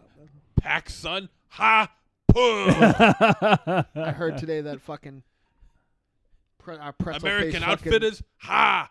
Puh. pretzel face fucking president is gonna get us fucking blown off the planet because he's. Oh my God, Creepy Girl's blowing up the chat. There's so many questions. What's going on, babe? So, first of all, Evil Corny says Caribbean Queen used to be my jam as a kid. Yeah, it's a good jam. Creepy Girl says Shane O'Mac was on SmackDown last night. I think he's been on SmackDown for like the last 2 years. Yeah. Samoa He's tag team champ. Yeah, well, he was. That's not wrestling though. No, he was. He lost it. Samoan Joe is coming back. He from out here came in my bar once. That's cool. He was also back, I think, already. And I heard from inside people, New Japan is coming to Florida. Universal, I think they told me. Actually, I know exactly where they're coming. It's not Universal. Let me think about that for a second. Creepy Girl also wants to know where Raven Shadow is, and he is sick. He's not. He won't be here. He's sick. Creepy Girl says MZ is funny. MZ Thank is you, funny. baby. She also says, what do you guys think about Wizard of Oz being remade into a horror film? They keep doing it over and fucking over again in other media. Yeah. So who cares? Yeah, Video that games. and Banana Splits. Try and figure that one out. And she says, and the new Dark Crystal film? I didn't know there was a film. I knew there was a series. Yeah, I don't know about that either. yeah. Well, I'm sure that's what she meant, but I saw like the teaser for it a few weeks back, and I'm just jumping at the chance to watch that. I just can't wait. Yeah. And Creepy gonna Girl be loves amazing. Raven Shadow's catchphrases. Well, there you go. She also talked about WWF for a few minutes and thinks Monster Zero's handsome. So I think that her credibility. She don't think I'm handsome. She shot thinks to I'm hell. funny. Right. And no, she thinks you're handsome. Yeah, she and has sexy or zero something. credibility now in my book. All right. So, also, we have some physical goods. If you guys want, trickortreatradio.com. Click on the store. You can buy the Trick or Treat Radio Greatest Hits Volumes 1 through 3 digitally. And we also have some other stuff there physically. Go ahead and check that out. If you guys want to send us a donation, there's a donate button on the front page of trickortreatradio.com. PayPal donate. Click it. Send whatever denomination you want. And I guess that's it. So I guess we're not going to hear the other catchphrase before we go to... once again, though, that's a co-opted catchphrase. I used to do the strap-on part. Yeah. Do you guys remember that? Yeah, no, it was good then. Because I tried to say strap in, and I think I said strap on. Yeah. And it didn't take and you that 15 stuck. minutes to get there either. It wasn't a fucking monument to laziness. Like, he just fucking went in and strap on and we fucking the promo stuff. Yeah. So- Monument to laziness. Yeah. Okay. I didn't do this, and I didn't do that, Yeah. and I didn't do this, and then strap on. I didn't watch the movie.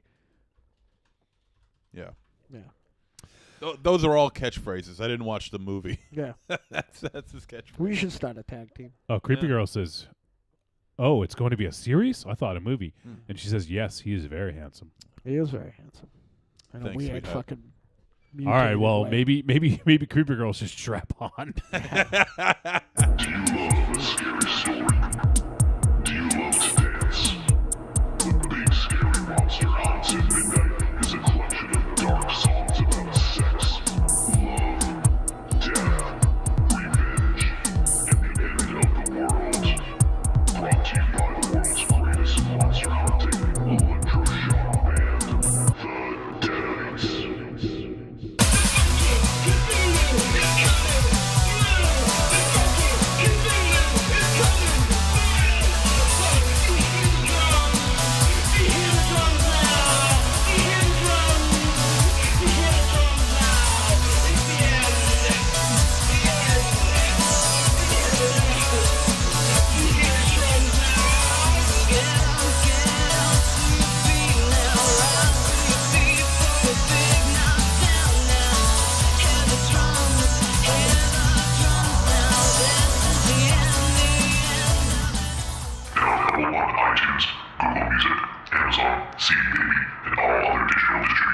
Hey, you matzo heads. This is Larry Fine, and you're listening to Trick or Treat Radio. Oh, delicious nerds.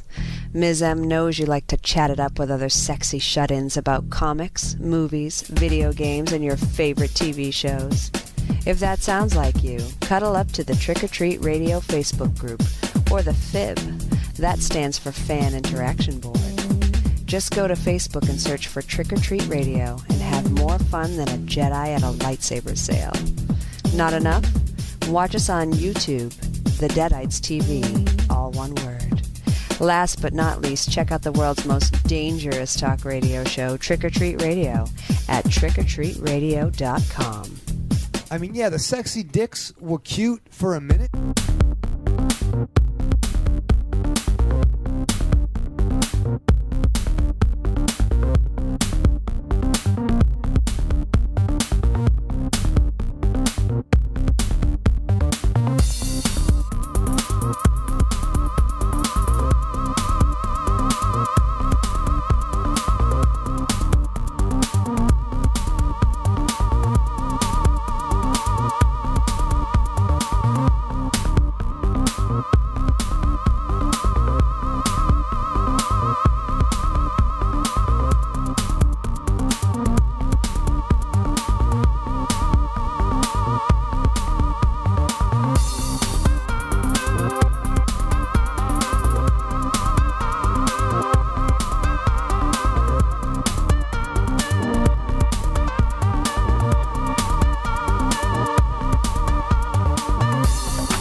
All right, we're back on Trick or Treat Radio.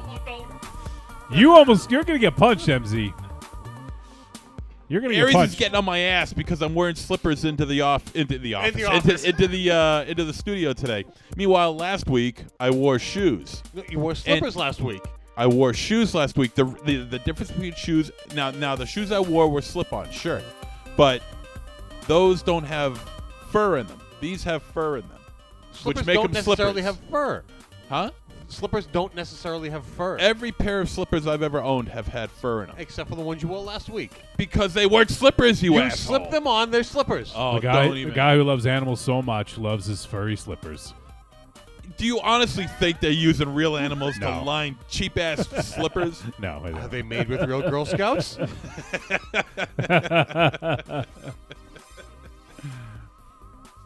All right, we're going to talk about Mega Time Squad. All right, this flick is available on VOD, so if you guys have not checked it out and would like to, you can look for it. It's on Amazon to rent and or buy. And it is a 86 minutes long action-adventure comedy from New Zealand. Just like Suburban Commando. Exactly. An action-adventure comedy. Yeah, I can't imagine there's too many of those. Mm. And it is written and directed by Tim Van Damen. And it stars Morgan Albrecht, Yosan An, Jaya Beach Robertson, Johnny Brew, Milo Cawthorn. Let's see. Let me pull up my notes. I think I had some other notes about people in this. Josh McKenzie as the Trashinator. Yeah. And by the way, Milo Cawthorn was the star of Deathgasm. He was... Blood Punch. And what? I think the movie's called Blood Punch, which is another kind of time travel type movie. More of like a Happy Death Day sort of like time loop movie. Yeah, Blood Punch is the name. Yep. Yeah, he's Was- fucking awesome. He's the best actor in this whole movie. Was Deathgasm a New Zealand. New Zealand Yep. production? Yep. It was? Yep. And it looks like he was also in Ash vs. Evil Dead, at least one episode. Which was also He played Delmont. All right, so got the notes, and this is Shelton. The character of Shelton is played. Let me pull up his name here. I just had it. Johnny Brew, who was Deacon from What We Do in the Shadows. You guys recognize him? I thought he did. You know who I thought he was at very first? I thought he was. He was like the crime boss. Yeah, I Yeah. thought he was Lionel I thought he looked familiar. initially, like when I first started hearing yeah. his voice from Dead Alive, but he was not. It's weird because he's smiling in this, whereas in with Deacon, you know, obviously he was Yeah. right there. That character right there in the middle. Yeah. Yep. Oh wow. No shit. Yeah, he was obviously he was awesome at What We Do in the Shadows. Now, side note, they're remaking that as a TV show.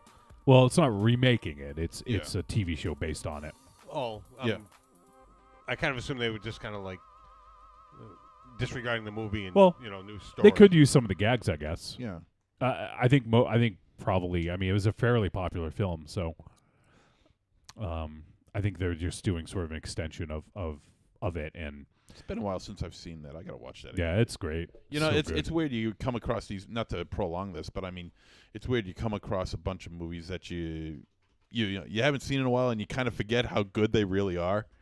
You know, and cable. You know, I watch. I got Stars, and I've been watching. They've been playing the hell out of Shaun of the Dead lately, and you know, I haven't seen it in the longest time, and I'm watching. I'm like, God damn! I forget how good this movie really is. Oh, Such a good time. I that's my second favorite of those three films. Hot Fuzz is the Hot best. Fuzz is a masterpiece. It's perfect. Hot Fuzz My is top 13 of all time. wonderful movie. Perfect. Actually, no, what's crazy is that a big chunk of my top 13 is I was going through Netflix with a friend of mine last night, and a big chunk of my top 13 is on Netflix right now. It's crazy. Like, I think Battle Royale is too. I just kept forgetting to. Top 13 of all time, or Yeah. this year. Yeah, of all time. Oh, okay. Jaws, Raiders of the Lost Ark, From Dusk Till Dawn, Kill Bill, Hmm. Ghostbusters, I saw that Hot Netflix Fuzz, is taking a lot Battle of Royale. is taking all the stuff of Ghostbusters off of Netflix. Yeah. I mean, Even the series, the it's been there forever. real Ghostbusters. So What the fuck was that? I don't know. I don't care. All right, I've and lost my will to live. that was quick. No.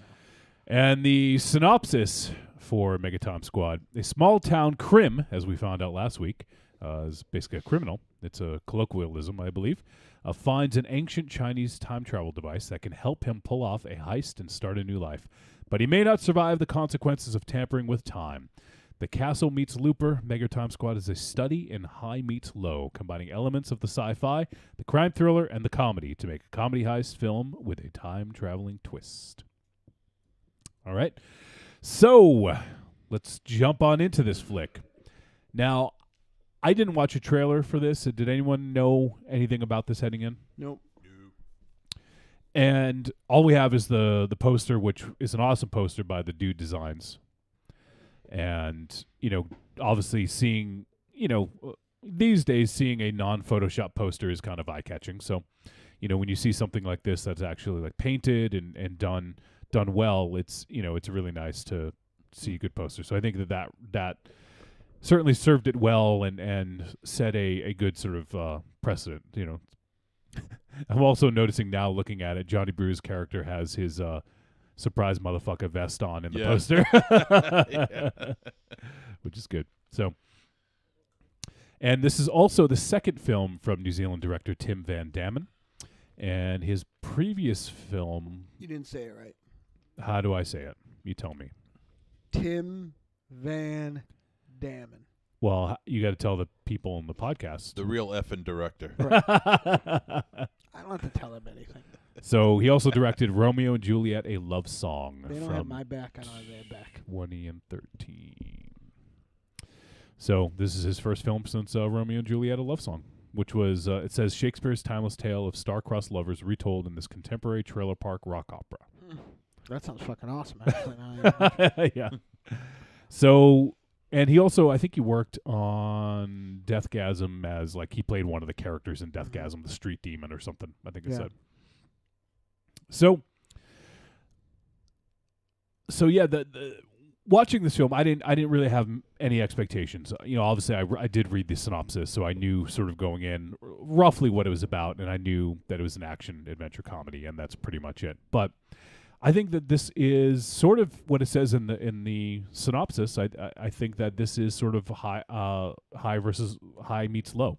Like I think it's a high concept with sort of lowbrow comedy bits thrown in. Like I thought that this film kept you guessing because I wasn't sure which direction it was heading in, and then it would be sort of this high concept thing, and then all of a sudden it would like bring it down to a lower level with some of the silly comedy bits, and I don't want to compare it to this movie, so I want to preface this statement by saying that, but it did give me a little bit of a low life vibe in terms of sort of this crime thing going on with these ridiculous characters who act in ridiculous ways.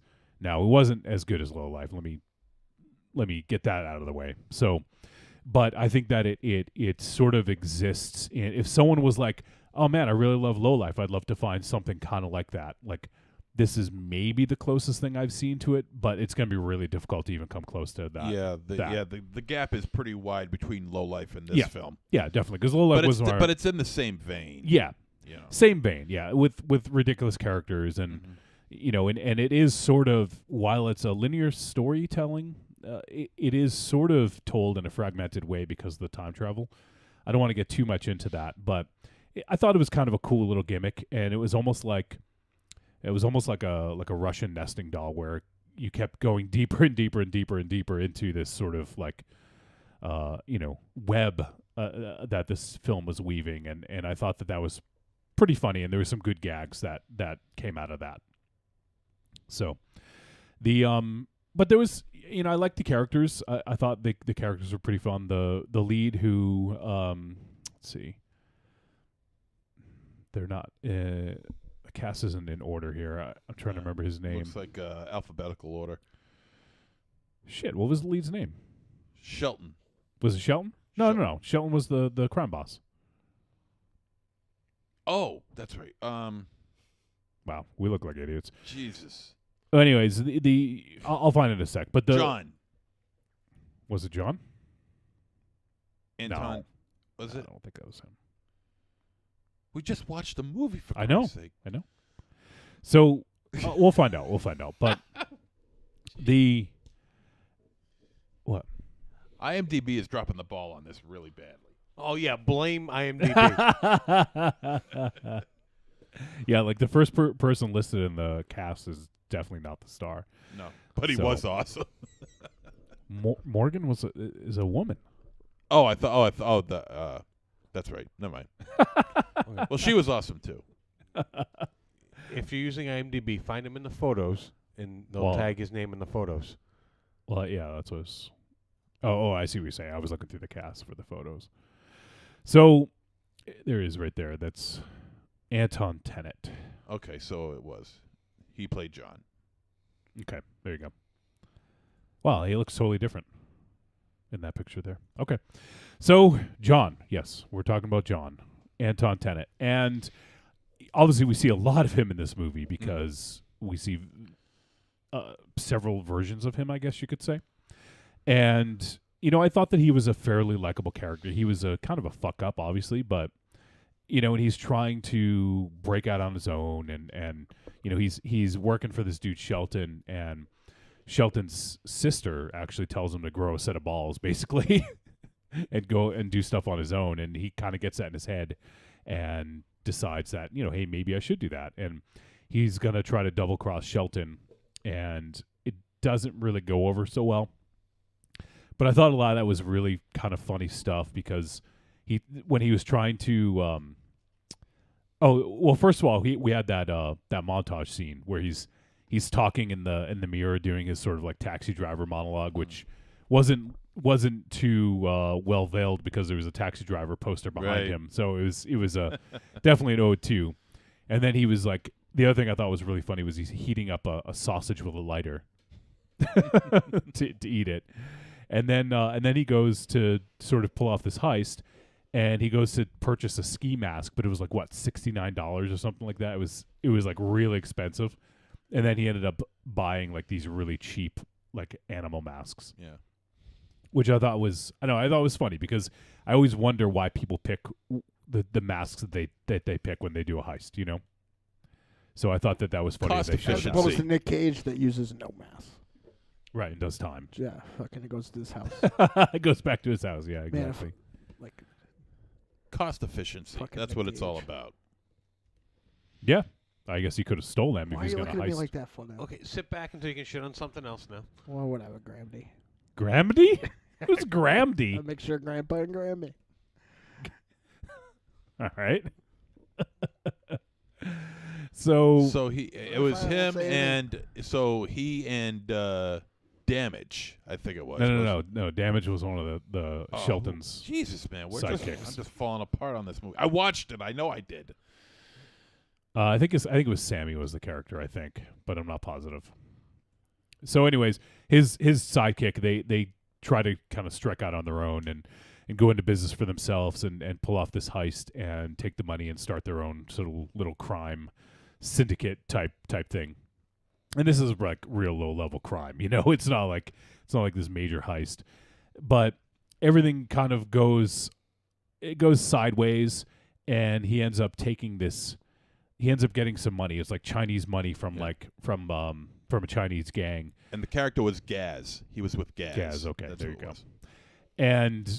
And then he ends up with this sort of like this bracelet that has what he thinks is like a curse kind of attached to it, but he can use it to time travel.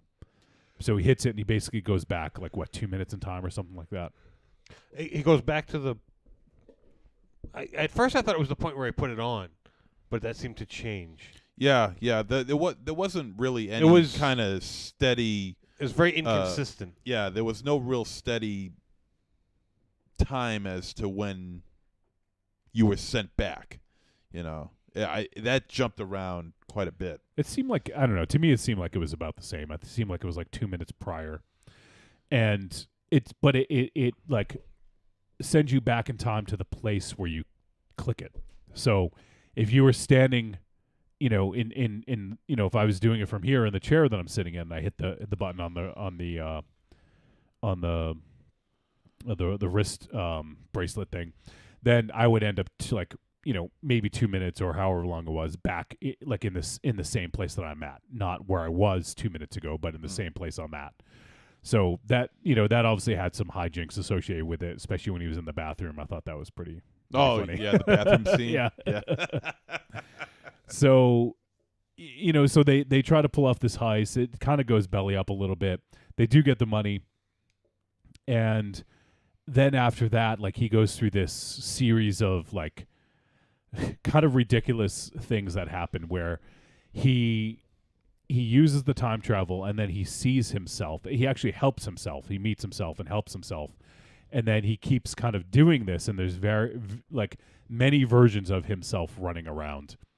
And so he goes to try to pull off the money gets what happens? He gets captured by Shelton and the gang, and they take the money. They take the money. So now he is thinking, I need to go back in time and change things, make things okay. So he keeps trying to do this, but then he goes to a bank to try to rob the bank, and I thought that was fucking awesome when he shows up with the masks. Yeah, and the lady just pulls out a fucking shotgun as soon as he holds everyone up and fucking kills them. So his other self ran out of there.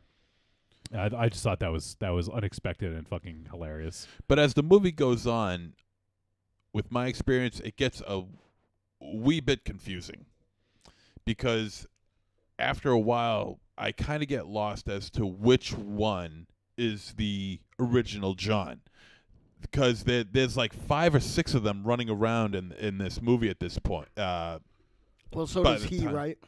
Huh? So does he, right? Well, no, they all know exactly where they're supposed to be. I think it's an intentional thing to make you lose track of who is who. Yeah, I didn't So like that. when- I didn't like that. Well, they're all him. No, I know they're all him, Yeah. but there's got to be one original him, But they definitely intentionally confuse you, so you lose track, so you cannot follow who is supposed to be doing what at what particular time.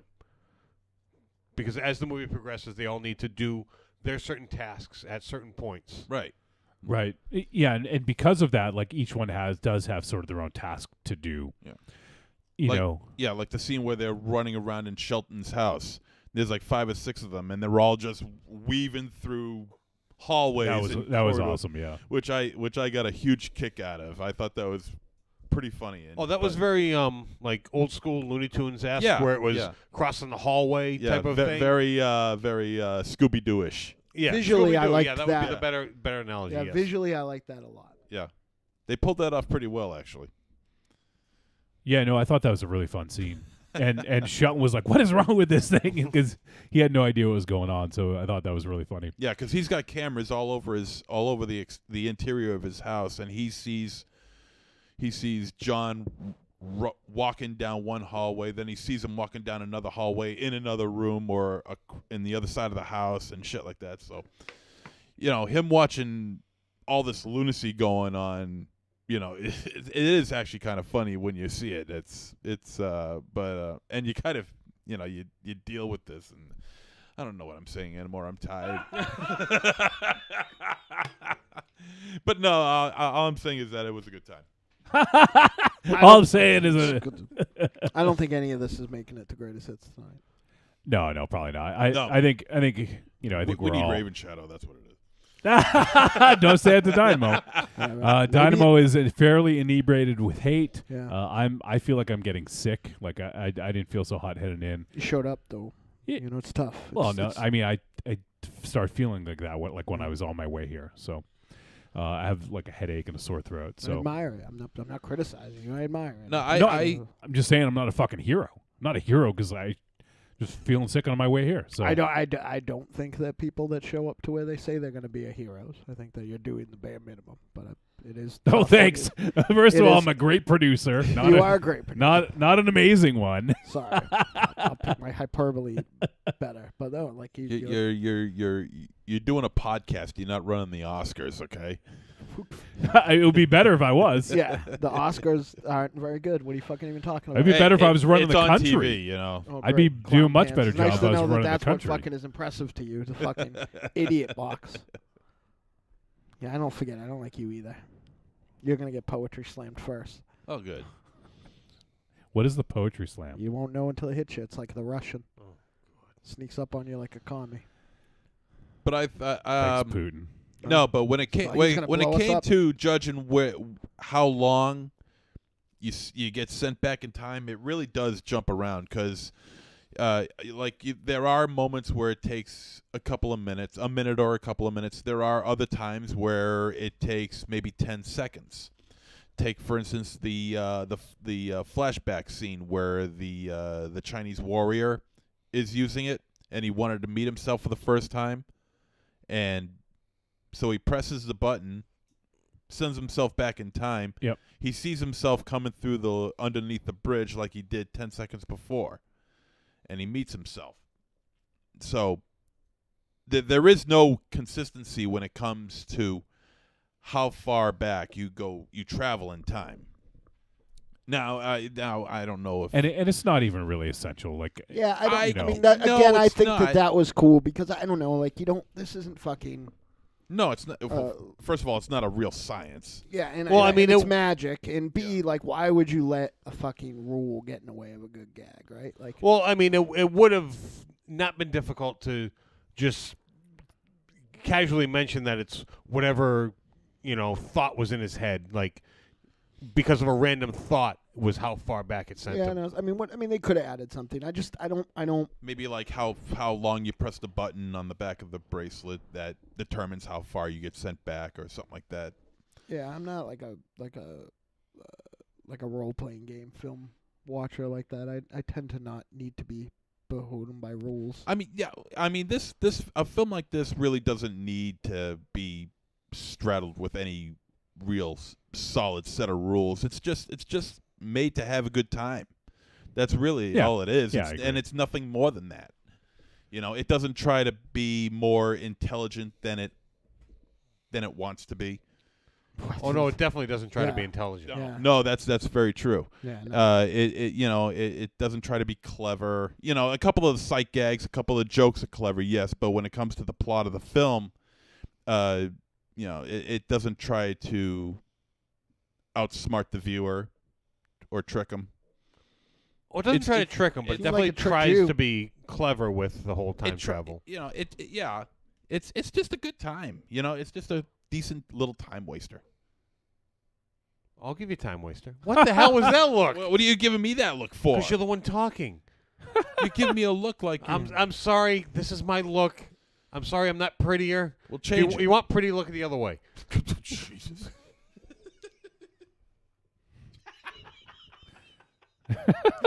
Okay. Bad example. Look that way. Oh God. But That's a good looking I'll guy. watch He-Man. one thing I did like is this the movie just kept spiraling further and further into this like kind of insanity, which I thought was fun because not only did it get more complicated in terms of, and when I say complicated, I don't mean this movie's tough to follow with the time travel because it's really, I hate to say dumbed down, but it's done in a way that you don't get lost like in some time travel movies, You might not know like which version of a character it is or whatever, but other than that, like there's not really much to speak of that gets confusing in terms of the time travel. So, Oh yeah, you know exactly what's happening. Yeah. You just lose track of which version of like which if you person. assigned every one of these guys a number, you would lose track of which number is which. Yeah, and it wasn't essential. There was one, and they did change. He took his jacket off or the sweatshirt off, so you kind of knew which was which when it was important. So I thought that was a good cue as well.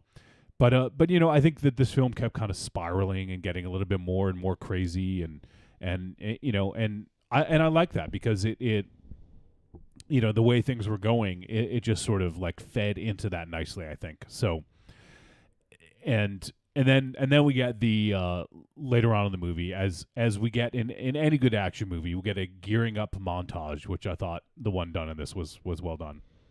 Where with the exaggerated sound effects, he's gearing up for a big showdown. So Yeah, I like the last aspect of that gear up. I don't want to spoil it. ooh, I think I know. I know what you're talking about. Oh, okay. I think I know now. It was a nice bookend to the montage. And what I found really bizarre?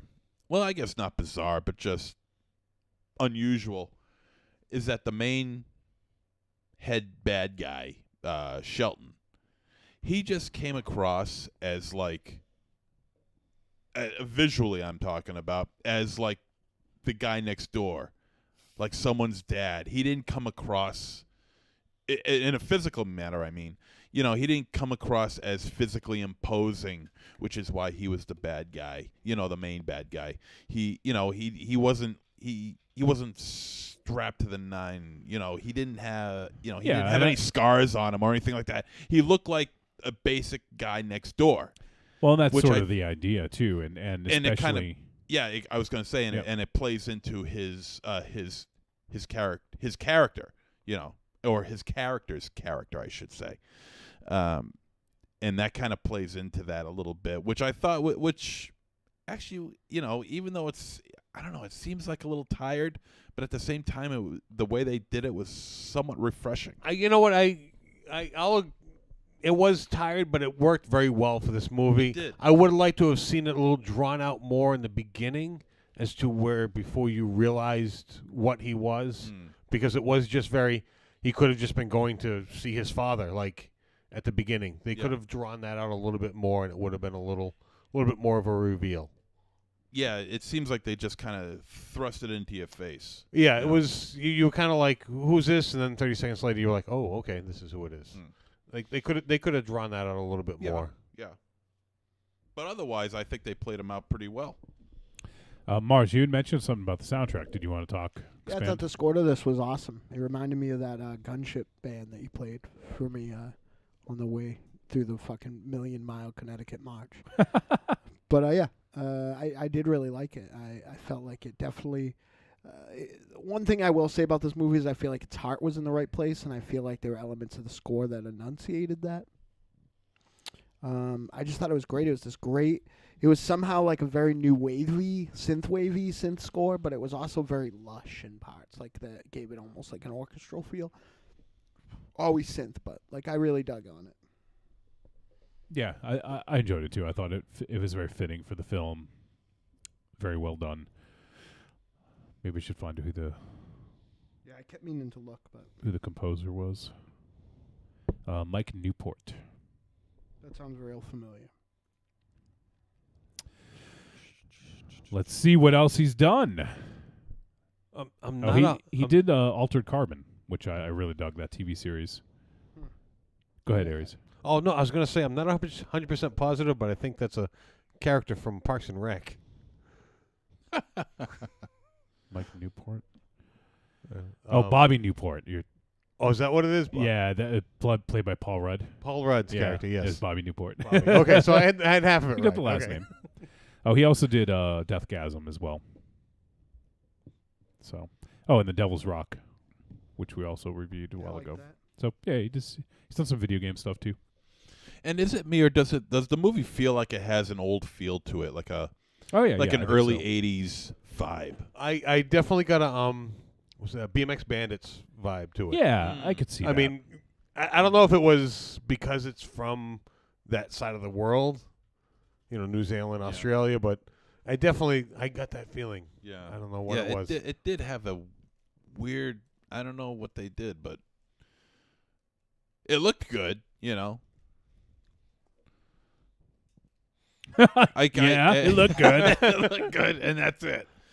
I kind of wish we knew a little bit more about Shelton's henchmen and henchwomen. Not so much Damage, because we got to know Damage pretty well, but characters like Hooch and let me see, who was the other guy's name? I think it was the Trashinator. The one in the car who got his guns taken from him. That one. Or is that Hooch? It was I know one of them was Hooch. The other one was the guy, and he was they were like taking John.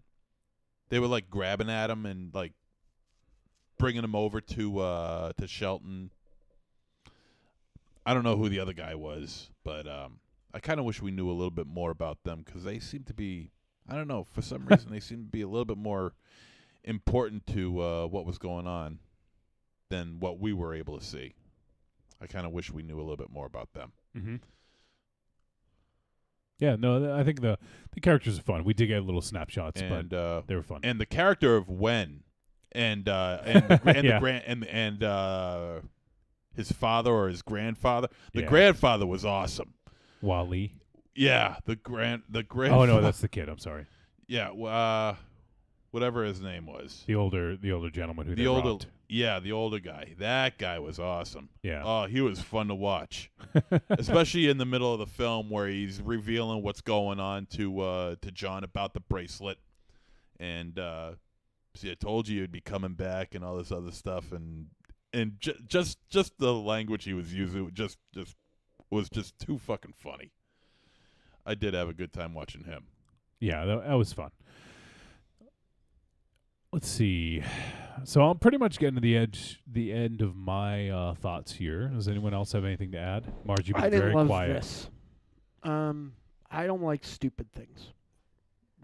And I felt like this movie You like stupid things. wasn't stupid, but I felt like the main character really honestly made me want to go back in time and kill his parents before he was born. It's been a while since I hated a character this much. He didn't act any differently than anyone else his age, including you. Not for nothing, but Mars is not his age. I've never been his age. Not for nothing, I hate most people his age. So, there. He could have stopped at "I hate most people." Right, that's too true. But but no, I don't know. If you weren't alive when Thriller came out, I'm not interested in being your friend.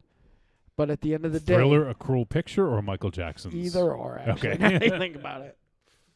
We could start at A and end at B. But I just don't like. I don't know. There was when that kid was getting high in the car. If I could ever enter a movie and tip over a car, I just that stuff just fucking is not for me. It's just very simple. This sort of dummy culture is not for me. I'm just not into it. However, I felt like this was a fucking slog for me for that reason. However, we reviewed this movie because of you. I know. It always happens. I'm not picking any more movies. Promise? I've picked some bad ones, but I didn't pick the well. Depends on where you fall in the dear God no. Argument. 3 words. Dear God no. So it's possible I picked the worst. But like, yeah, I don't. It's. I mean, I don't know. It's. I'm not even gonna say that there's anything necessarily wrong with this movie because like I felt like I do have one technical problem with this movie actually, but like the humor is just not for me. Like even like I appreciate Cheech and Chong when they're in something else. You know what I mean? This movie definitely would have been more enjoyable if you were stoned. Well, what the hell is it more enjoyable when you're stoned? You also didn't love Deathgasm the first time. No, I own it now. I was taking myself a little too seriously. I felt like it was making fun of people who liked what I liked. Mm-hmm. Well, for what it's worth, I think Deathgasm is a better film than Mega Time Squad. Sure. Yeah, but I think agree. Deathgasm is also It's probably a better made film. In It's a the better realm acted of film. contemporary cinema. I think that, if you look at everything we've reviewed, I feel like Deathgasm is better than a lot. Like that's an outlying film. So yeah, I mean, I don't have a baseline for this other than if you use me as a baseline, if you like what I like, if you've been in how many episodes we've been doing, 300 something episodes, if you've got the cut of my jib, if you were one of my, if you're part of the cult of Mars, as people have derogatorily called it, you will not like this film. Because you don't like dumb things. Well, I got the cut of your jib. I keep it in a bottle. Nice. Along with your hair. The doctor said you'll heal in about 3 weeks. Wait, so you circumcised him? You didn't do a very good job. It's also the secret of my success. I have a little extra skin there. A little less sensitive. It's gross. What? What? I don't know. You wouldn't tell. It's just like.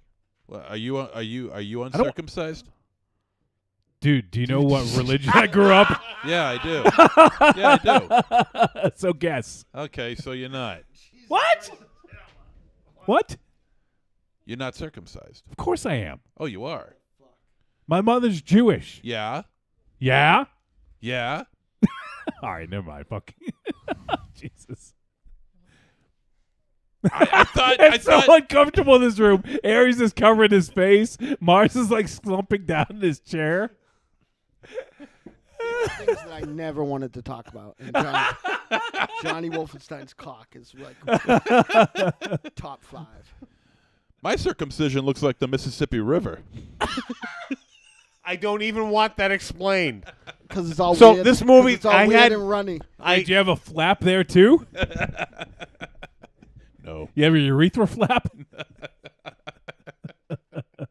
Look at Mars. He's like, get me the fuck out of here. Oh, he's been like that All all right. night. He's been talking to someone over Yeah. there. You ain't taking notes. I know that. He's blushing. Look He's at him. getting- Look at him. He's blushing. Oh, okay. Well, who are we talking to? Why don't you just stay home? I wanted to. So why didn't you? You're not even active. You said like, Are you kidding? You realize what kind of show this would have been if it would just been us? yeah, it three? would have been fucking awesome. Yeah, all right. I just like one of my resolutions is I'm not just. There's no reason if I don't. I do have a technical problem with this film, but if I just don't like feel like a movie's not like for me, I'm not gonna sit here and just fucking feel the need to fill the air with just fucking So you'll just chat with someone. nonsense. I think that I haven't You been give chatting these all guys, that. you get everyone shit for doing Well, it's nobody stopped. Like if we're doing an interview with like a fucking real life person, everybody's on their fucking phone like it's fucking the Ma Bell marathon. So for Aries, he's respectful, but he's drunk. And like I'm not on my phone when we're doing interviews. Yeah, it you depends are. on if No, I'm not. it depends on if you're interested or not. Like, like, or if it's, but, why? If you can't beat them, join them. That's kind of where I'm at right now. But the reality is, I just kind of don't like. I don't think that there is anything wrong with this movie. I just think it's not for me. I don't know. If you like the humor on this show, you'll probably like this movie. But I think that, like as a hypocrite in that sense, I just don't like, I wouldn't like if you encapsulated the humor of this show into like Trick or Treat Radio, the movie, like that Gong Show movie, Like, I would never watch that fucking movie. Like, not in 100 years. Like, I'd rather get torn apart by weasels and dragged across broken glass. But the, like, it's just not for me now. My technical problem with this film, I understand the level of sweetness that they were going for, but I think the end of this film was kind of a popcorn fart.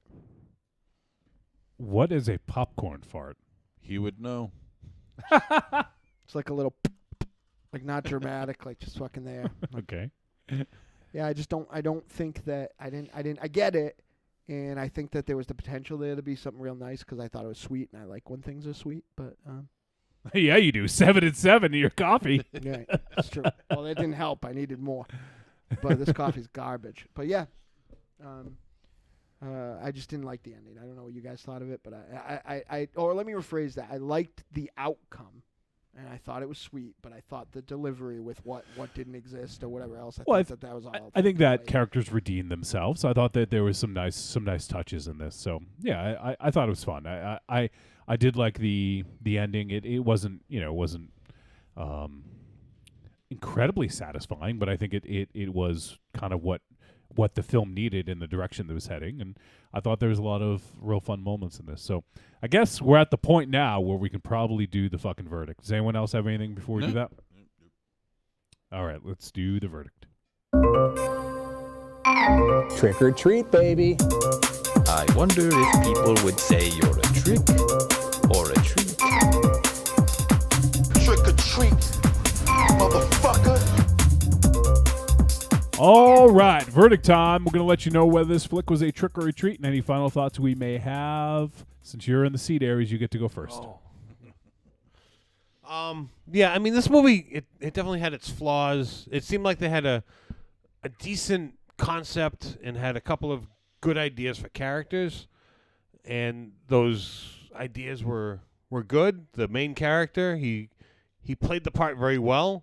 Like, if you had told me he was a twin and he was acting against his twin most of the time, I would believe that, because he did a very good job of acting against nothing on multiple occasions. 3 or 4 of them on the screen at one time. That was done very well. But some of the secondary characters were just not thought out very well. Very piss poor acting, bad filler. So there are aspects of this movie that were good, aspects that were bad. The most redeeming quality of this movie is the fact that it is a very short watch. Not a lot of laugh out loud comedy, very low brow comedy, maybe make you crack a grin. But so if you want to waste 80 minutes, give it a watch. But for me, I would definitely find other things to do with my time. So trick. MZ? You brought up a good point about the editing. I thought the editing in this is, especially where John is playing, is speaking with himself, really well done, exceptionally well done.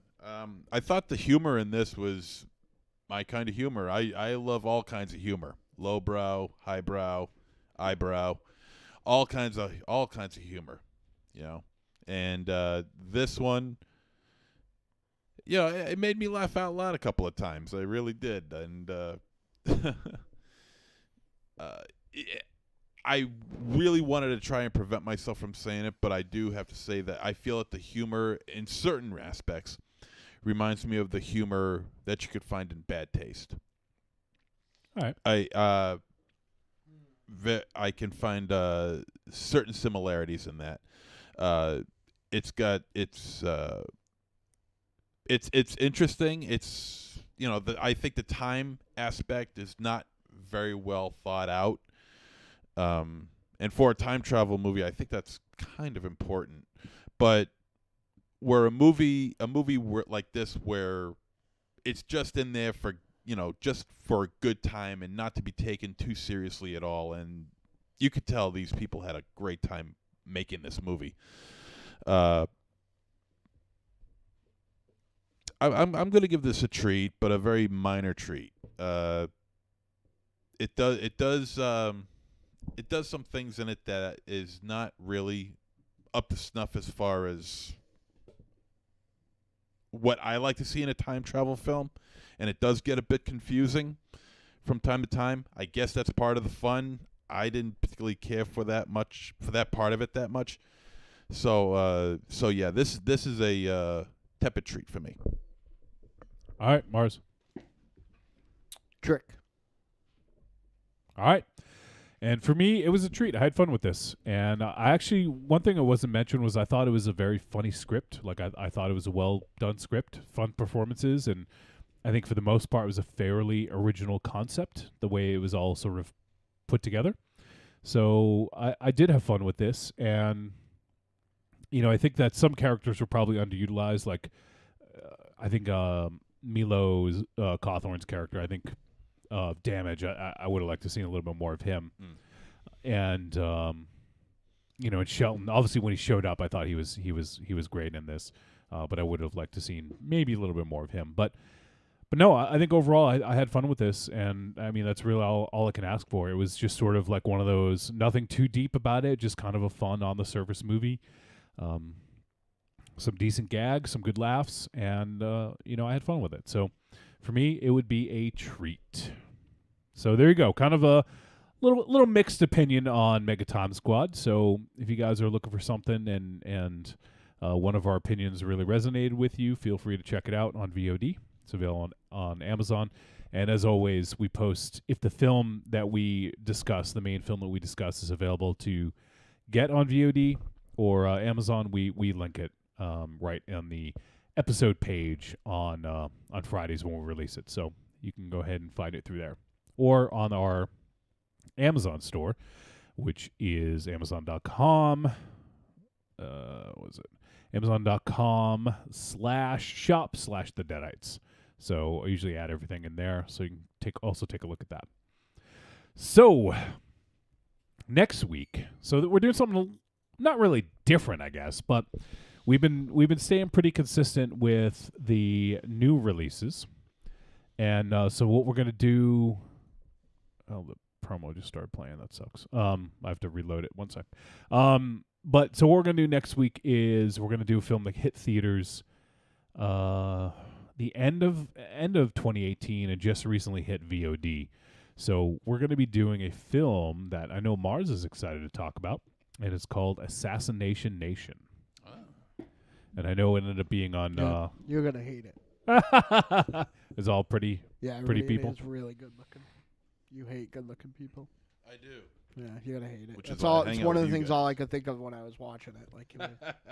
But I'll lay my cards on the table. I love this film the first time, so I'm anxious to visit it. I feel like it is. It's hard to find a film modernly that's so subversive. So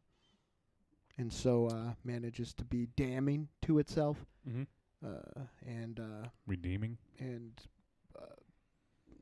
it almost manages to fucking succeed in what it's commentating on while commentating on it, which is really I almost feel like it's going to be a fucking accident, but I can't wait to see what you guys think. I think maybe everybody will hate it, so, except for Johnny, and it makes me feel good to, put everybody through some misery if I have any say, so. Raven Shadow will like it because there's boobies, so. All Aries will like it too. Yeah, that's me who likes the boobies. Yeah. Creepy Girl says I loved it. Yeah. So there you go. Hey, I like boobies too. I know you have a nice set yourself. All right, so next week, Assassination Nation, and I don't know what else we have.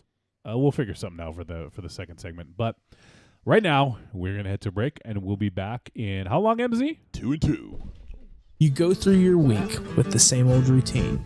What you really want is some blood and thunder in your life. Well, friend, you found it. The Cromcast is an adventurous journey through the history of two-fisted pulp stories with your hosts John, Josh, and Luke. We have action, horror, and adventure, all through the lens of pulp luminary Robert E. Howard.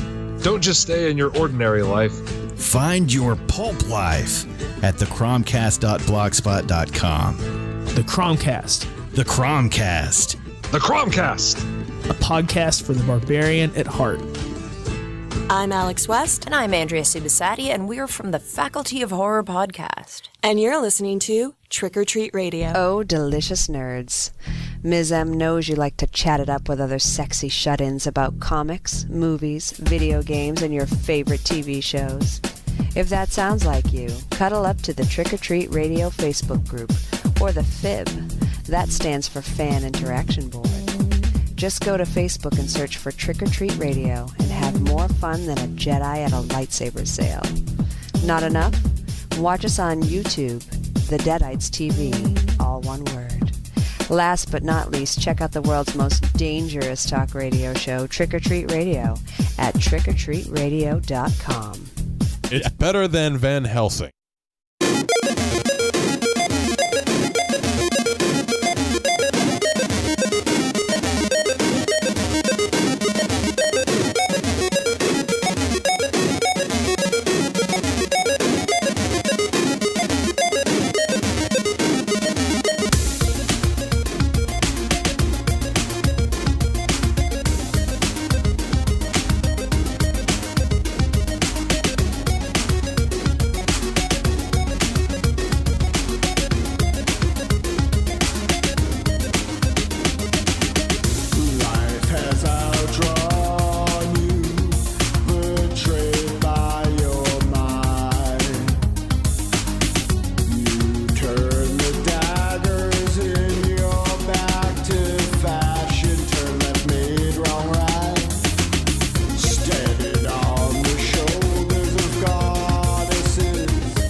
Return to Trick or Treat Radio.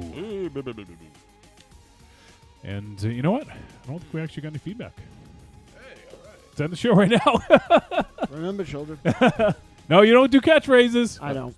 Well, I don't need to anymore. Everybody's got one. Yeah, everyone's had one for like hundreds of episodes. Yeah, well, I had one for 100 episodes before that. Yeah.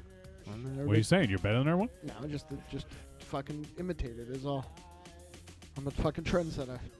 I'm a trailblazer, Dottie. You're a dream maker. I'm a rebel. Heartbreaker. What are you looking at me like that for? Love taker. He's a lover boy. Because you stole someone else's catchphrase and started saying it? It's an old Irish proverb. Irish proverb. I didn't say I was original.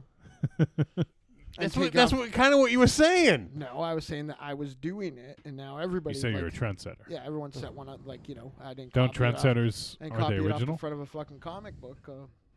I just said an old thing that I've said for years. All right, well. I used to say, the real Michael Ravenshadow used to say, "Look to the sky." I like that one too. Well, he didn't actually say it. No, he was. No, I'm talking about the real Michael Ravenshadow. No, I know, but the real Michael Ravenshadow didn't talk. Yeah, no, it's true. For like, yeah, got fucking co-opted. Now you can't shut him up. Yeah. Co-opted? You gave it to him, yeah, idiot. Well, I know, but I didn't. But he went into business for himself. I just don't understand. Like, he's not here to fucking like defend himself, so you just bust on him. Can't defend himself. If he was here, you wouldn't be doing this. No, that's true. all I'm saying. No, I was coming out. I was ready to be. Yeah, but truth be my told, fist's been taped for like a week. Truth be told, would he be able to? He wouldn't be able to defend himself even anyway. if he was here. I've been taking it easy on him forever. He can't. He's not in my class of meanness. A few people are though. You know he's going to hear this. No, he's not. Yeah, he is. He's not going to listen. I'll tell him he's on it. Then I'll just come back and go, I don't understand. It's whatever the Standoff. Whatever the fuck.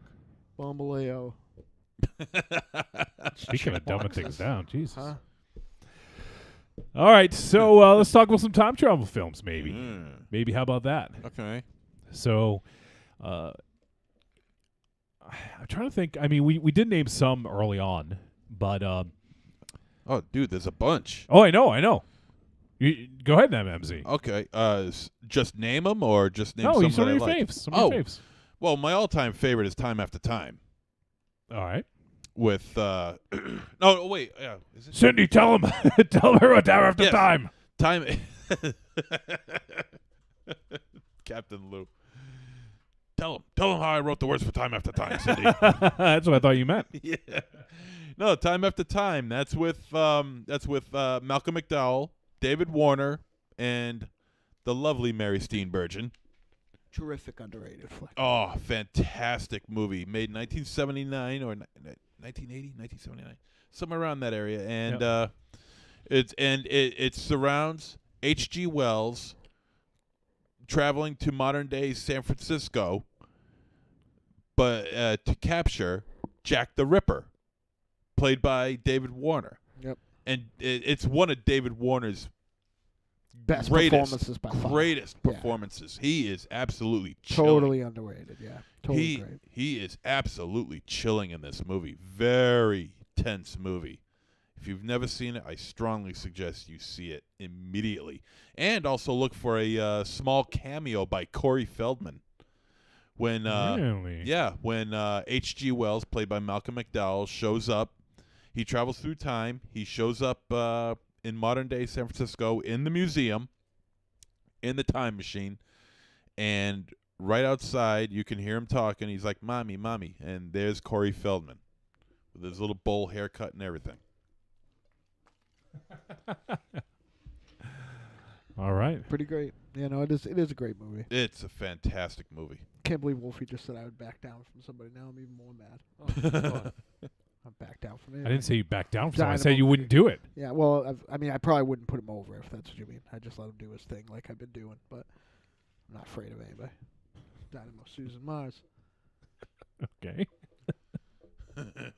I do what I want. That's what I heard. It's true. I am. Jesus. Underrated, underappreciated. Who underrates you? Huh? Who underrates you? Everyone. Everyone? Yep. Okay. Maybe we should do top 10 Trick or Treat radio hosts. 1 through 8. Let's see where you show up. Dynamo Mars. What other movies? I don't see. Here's the thing. I don't really like time travel movies. Like I like Back to the Future. Know what I do think I like though, and I don't know if this counts, is time loop movies. Like I adore Groundhog Day.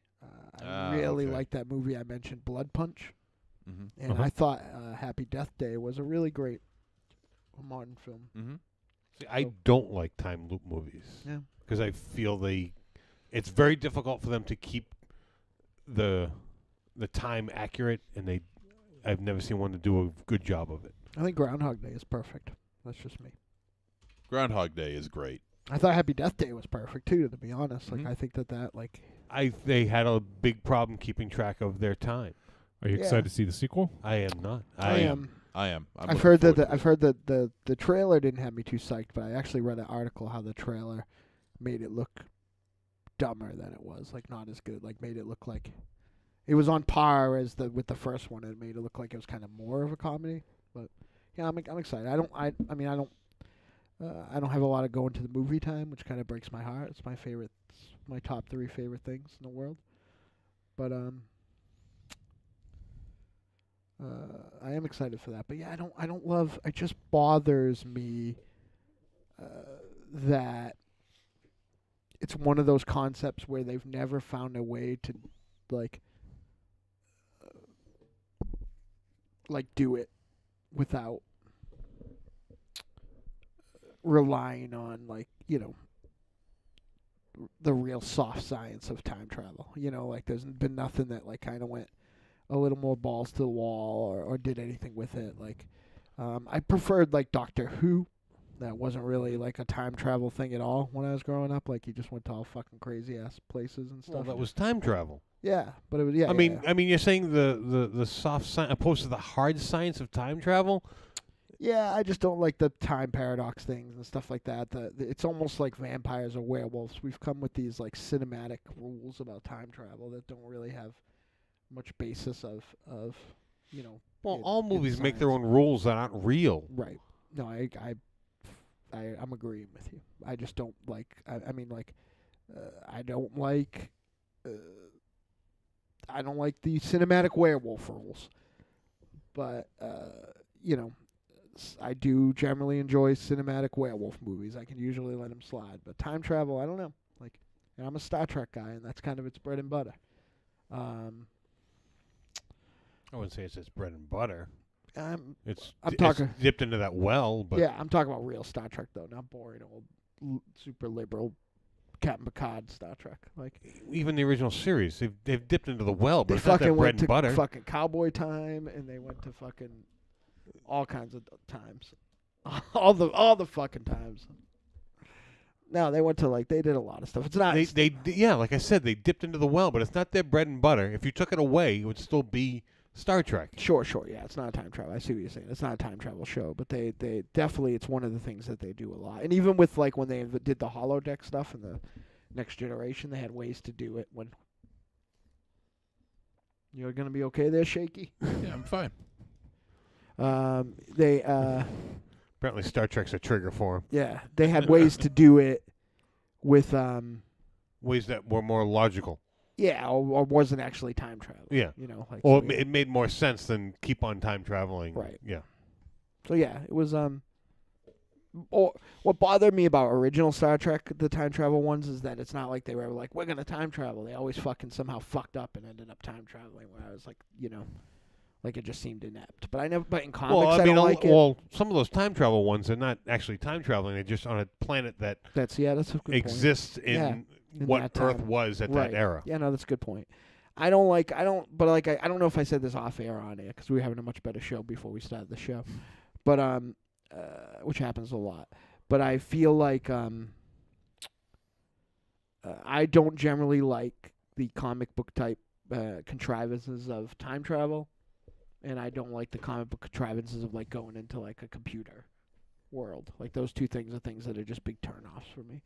So there aren't a lot of I really was struggling to think of something other than Back to the Future that I really had any. What about Time Bandits? I do love Time Bandits. That was gonna be mine. Oh yeah, Time Sorry, Bandits. That's all right. There's others. I mean that is one of my all-time favorite time too. travel movies. It's also cool too because they kind of skirt, with the exception of when they're in that camp, they kind of skirt around time. You know what I mean? So they could almost be not that they could be anywhere, but it's just a matter of that they the way they handle it.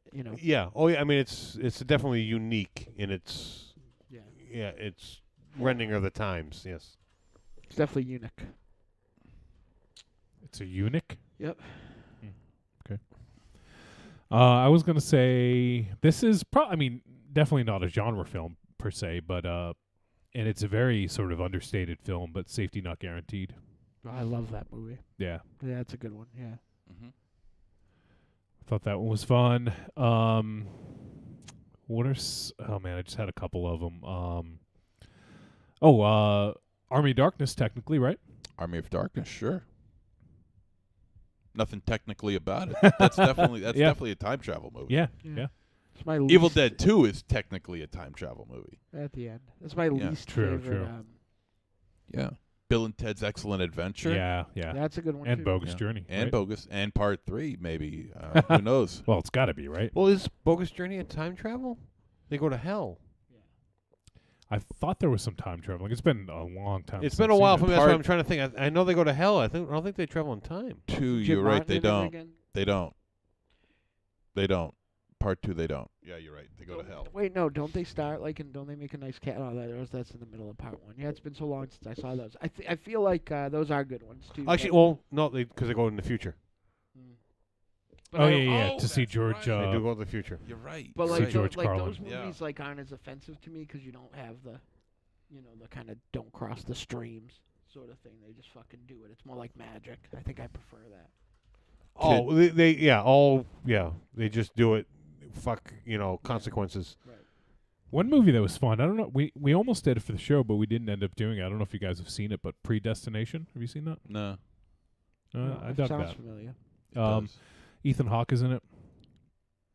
I think it was done by was it the Spirit Brothers? Oh, it's a good time travel movie, but really is fucking in its own ass with its stuff is Looper.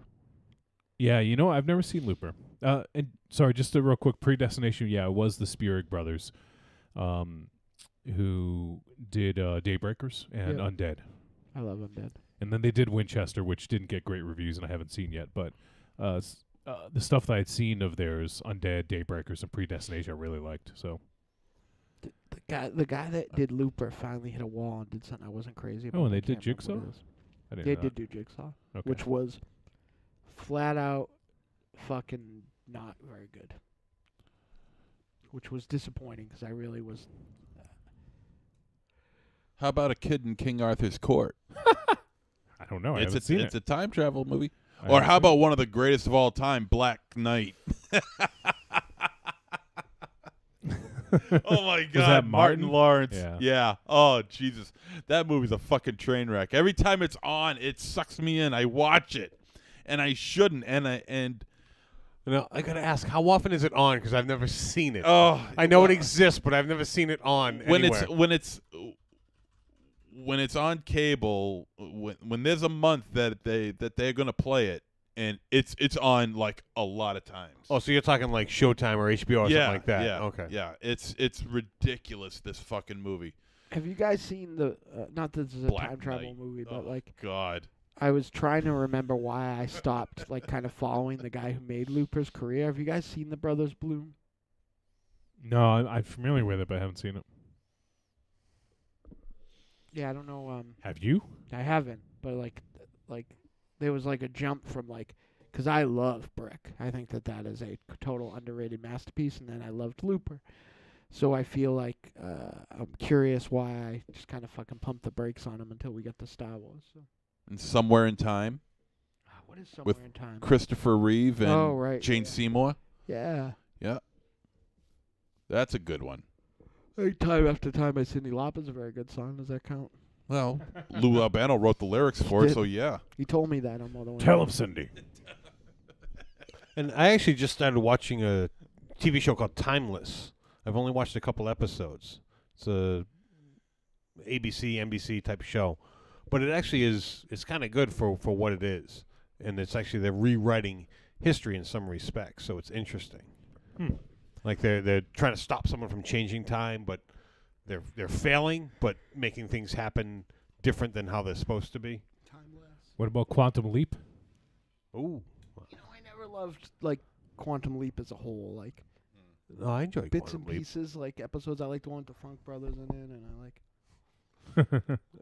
Of course you like that one. Well, it's good. I like fucking old school wrestling. You like fucking old school wrestling? I do like fucking and old school wrestling. They're two things that never get old for me. At the same time? I had a not very good girlfriend that allowed me to do that all the time, so it was okay. Anyone else? No? There you go. Time travel. Tom Howard wrote the words for Time After Time, Cindy. I don't. What about Hot Tub Time Machine? Yeah. That's fun. I like Hot Yes. Tub Time Machine. Good call. I don't understand. You got to talk to your son, Mars. Jesse G keeps popping in the YouTube chat room, and I haven't seen him pop up in Maybe it's fucking. the website. My kids are fucking like. He says, "What's up, Trick or Treat Radio fam?" He says, "Billy Ocean's dope." Obviously, that was like 2 hours ago. My kids are fucking wild fucking And of horses. course, You can't tame them. Of course, what about Probably the, at work. the Time Machine? You know, Never heard of it. the classic. Never heard of it. The remake sucks though. Forget that. With Guy Pearce. Yeah. You are. Oh, that was awful. Real But the slow. original, beautiful, beautiful. Toe the line. Eloys and Morlocks. Oh my. What are they called? Sounds like a family reunion. Eloy. Those are they're kind of like, they're all dressed up in robes and they got all blonde hair. Then you got the Morlocks. Oh man. All right. Well, we're gonna have like a 2-hour episode tonight. Yeah, why not? I'm fading pretty quick here. No one's gonna fucking feel bad about it. Yeah. Think about how quick we go. Yeah, I got to go into work in a couple hours anyway. So. Raven J says, "Where's the Italian rapscallion?" He is sick, Raven J. Creepy Girl called out a few. She says, "Terminator." Terminator. That's an interesting one. Yeah. Yeah. That's right. I never would have thought of that, but that's Good time call. travel movie. And she says she hates Groundhog Day. Good call, babe. Why would you hate Groundhog Day? And Groundhog loved Day's Happy good. Death Day. Was very surprised. Loved it. Mhm. And she also mentioned Butterfly Effect, Oh Jesus! which I haven't seen. That movie's fucking garbage on a stick. Was it what's his face? Ashton Kutcher. Yeah. Right. The cinematic fucking thespian tornado. Is that like Bill the Murray's human tornado? bad. Fucking creepy girl. Huh? Creepy girl. Well, hey, everyone's got their preference. Right. All right. Well, anything else you guys want to talk about, or this will might be our shortest episode ever? Not ever. I think. Well, in literally 300 episodes. That's fine.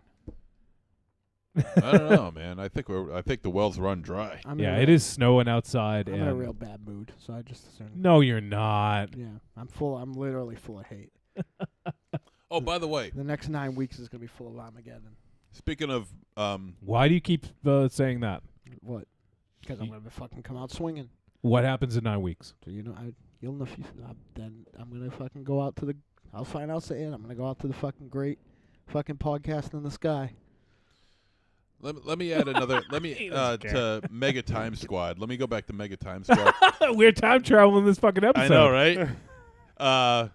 You know what's gonna happen is one day he's gonna say he never said that he was doing that. And then they use a Wilhelm scream in that movie, so that I did hear it. Does get props. Okay, that's just at this point in time, it's just overused. I don't care. Well, I mean, it's done kind of on purpose. It's but I mean, it's now just a wink and a nod. It used to be like a neat little thing you'd find in 1 in every 10 movies. Now it's you're amazed if a movie doesn't sneak it in.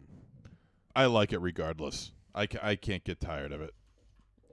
I because not only is it the sound, but it's also in what way is it used, and it could be used in a variety of ways, which even the more outlandish just makes it even more comical. I prefer the glazed ham scream. I bet you do. That scream Mars makes when he sees a glazed ham. It's true. Pretty soon I won't eat glazed ham. Why not? After this diet, I think I'm gonna give up meat for a while. I don't believe you. Why? I just don't. I hope you don't. I hope you do, but I might. Oh, he's trying to convert you. No, I'm not. I just said I don't think you can do it. He's trying to convert you. It's not I gonna hope you do. It's not going to be easy. I've already pretty much given up red meat. He's going to start doing chants and wearing I had a red hamburger at dinner the other day, and it's the first time that I had a... But after that, I had a Whopper since I got home, so I guess that you go. I fell off the fucking wagon. But good man. All right, let's put this bitch to bed. Hey, that's not going to miss that. Time after time, huh? That's your big one, MZ? My favorite, yeah. Yeah, okay. Time after time. I'll add it to the show notes. Have you guys seen it? I actually never have. Oh, I mean, I love Malcolm McDowell, so I do. You're missing one of the greats. Yeah, you really are. Yeah, it's been one that I've had sort of on my list of shame, but I just haven't rectified it yet. I think you have. Do you have it? No. I feel like I've come across. Maybe it's in Goros. I feel like I had come across it in the server. Maybe. Yeah, maybe he does. Check. So I've never been so tired and never been so angry. It's weird. I don't know about that. I don't know. I think this is as angry as I've ever been. Why you? I just don't understand why you're so angry. I'm just full of hate. I can't help it. I get it, but like nothing happened specifically to make you angry on the show. No, not here. I got angry before I got here. So thanks. Anger on the way over. Are you gonna miss me, MZ? Yes. Thank you. You're the only one. I you're legitimately believe that you are the only one that care if I'm here or not every single week. I mean that through the bottom of my heart. I feel like everybody else is trying to run me out of here on a rail. It's the only reason I stayed is to make people unhappy. There you go. So there it is. I was gonna make it more grandiose. Misery loves company. Whatever that show is after the live show. Yeah, I don't know. So the 13th. I think it's the 17th. April. Fucking psyched. 17th, okay. Yeah. It's putting a fucking gold. That's your star. birthday. It's your birthday present. It's putting a gold star there. No, that my birthday's the 19th, but Well, it's close enough, is what I mean. Yeah. It's an early birthday present. How about that? my birthday present will be the show. But yeah, if you want to come see me live. One of the last times. There you go. For a while, anyway. There you go. Okay. And the show on the highest of highs. All right. Jesus Christ. Nobody cares. Creepy Girl says, "Hey, there are many films we agree on, Mars, more than ones we disagree on. I think You're right. There you go. All right. Well, I guess that's gonna fucking do it because if we start going off on tangents, we're gonna talk for another hour, and I'm starting to fade. My throat is actually really starting to hurt. So this is obviously not good to keep talking. Yeah. So you probably fucking get sick from that podcast 0. No, I probably Throw get down sick from Thursday. Nick Gage. You probably, honest to God, if that's the case, you got hepatitis. So real, obviously, just a very short episode. I apologize if this is if anyone out there is not crazy about having a short episode, but we do 3 to 4 hours weekly, and I think we've kept that up for a very long time, for years. And, so I do feel like I'm shortchanging folks, but I'm starting to feel pretty shitty. It's snowing out there. Aries has to work to go be the warrior of nor'easters, and Mars needs to go blow off some of his hate. That's not going to happen. You're not gonna go do the masturbates? No, I can almost guarantee you I'll be back next week with even more hate. Oh, boy. Can't wait. Good. Yeah. Is it going to build up for 9 weeks? It's going to get more and more. I'm going to have like a Kenny Omega entrance with like a fucking cannon and a... Good luck. Good luck with that. Wait, you don't like cannons? Not in here, no. That's why I'm a supervillain. No, Sirezik's supervillain. Well, who's here and who's not? That guy So we're all here. So we all supervillains? That guy fucking backed Unchained. Look who backed the wrong horse. Actually, there's an argument to be made that he made the right choice. All right, so let's end it, MZ. Aries. Goodbye. Mars. Do your tagline thing. Come on. It's fun. Buy a book, kid. Buy a book, kid. Just one little kid out there listening. Anyone buy a book in this fucking desolate land of ignorance and idiocy. We should get you a Sylvia Plath book and some Ambien. I'd take the Ambien. That ought to cheer you up. There you go. Remember what I said about you? I lied. All right, so that is going to do it for episode 343. And we appreciate everyone tuning in, everyone hanging out for the live show, everyone who didn't send feedback this week. And also get better, Raven Shadow, right, Mars? Better at what? I feel like he's got a long road to go. Get better, feel better. Get adequate, Michael Raven Shadow. All right, so that's going to do it. So for everyone here at Castle Wolfenstein, we appreciate you guys tuning in, and we will see you next week.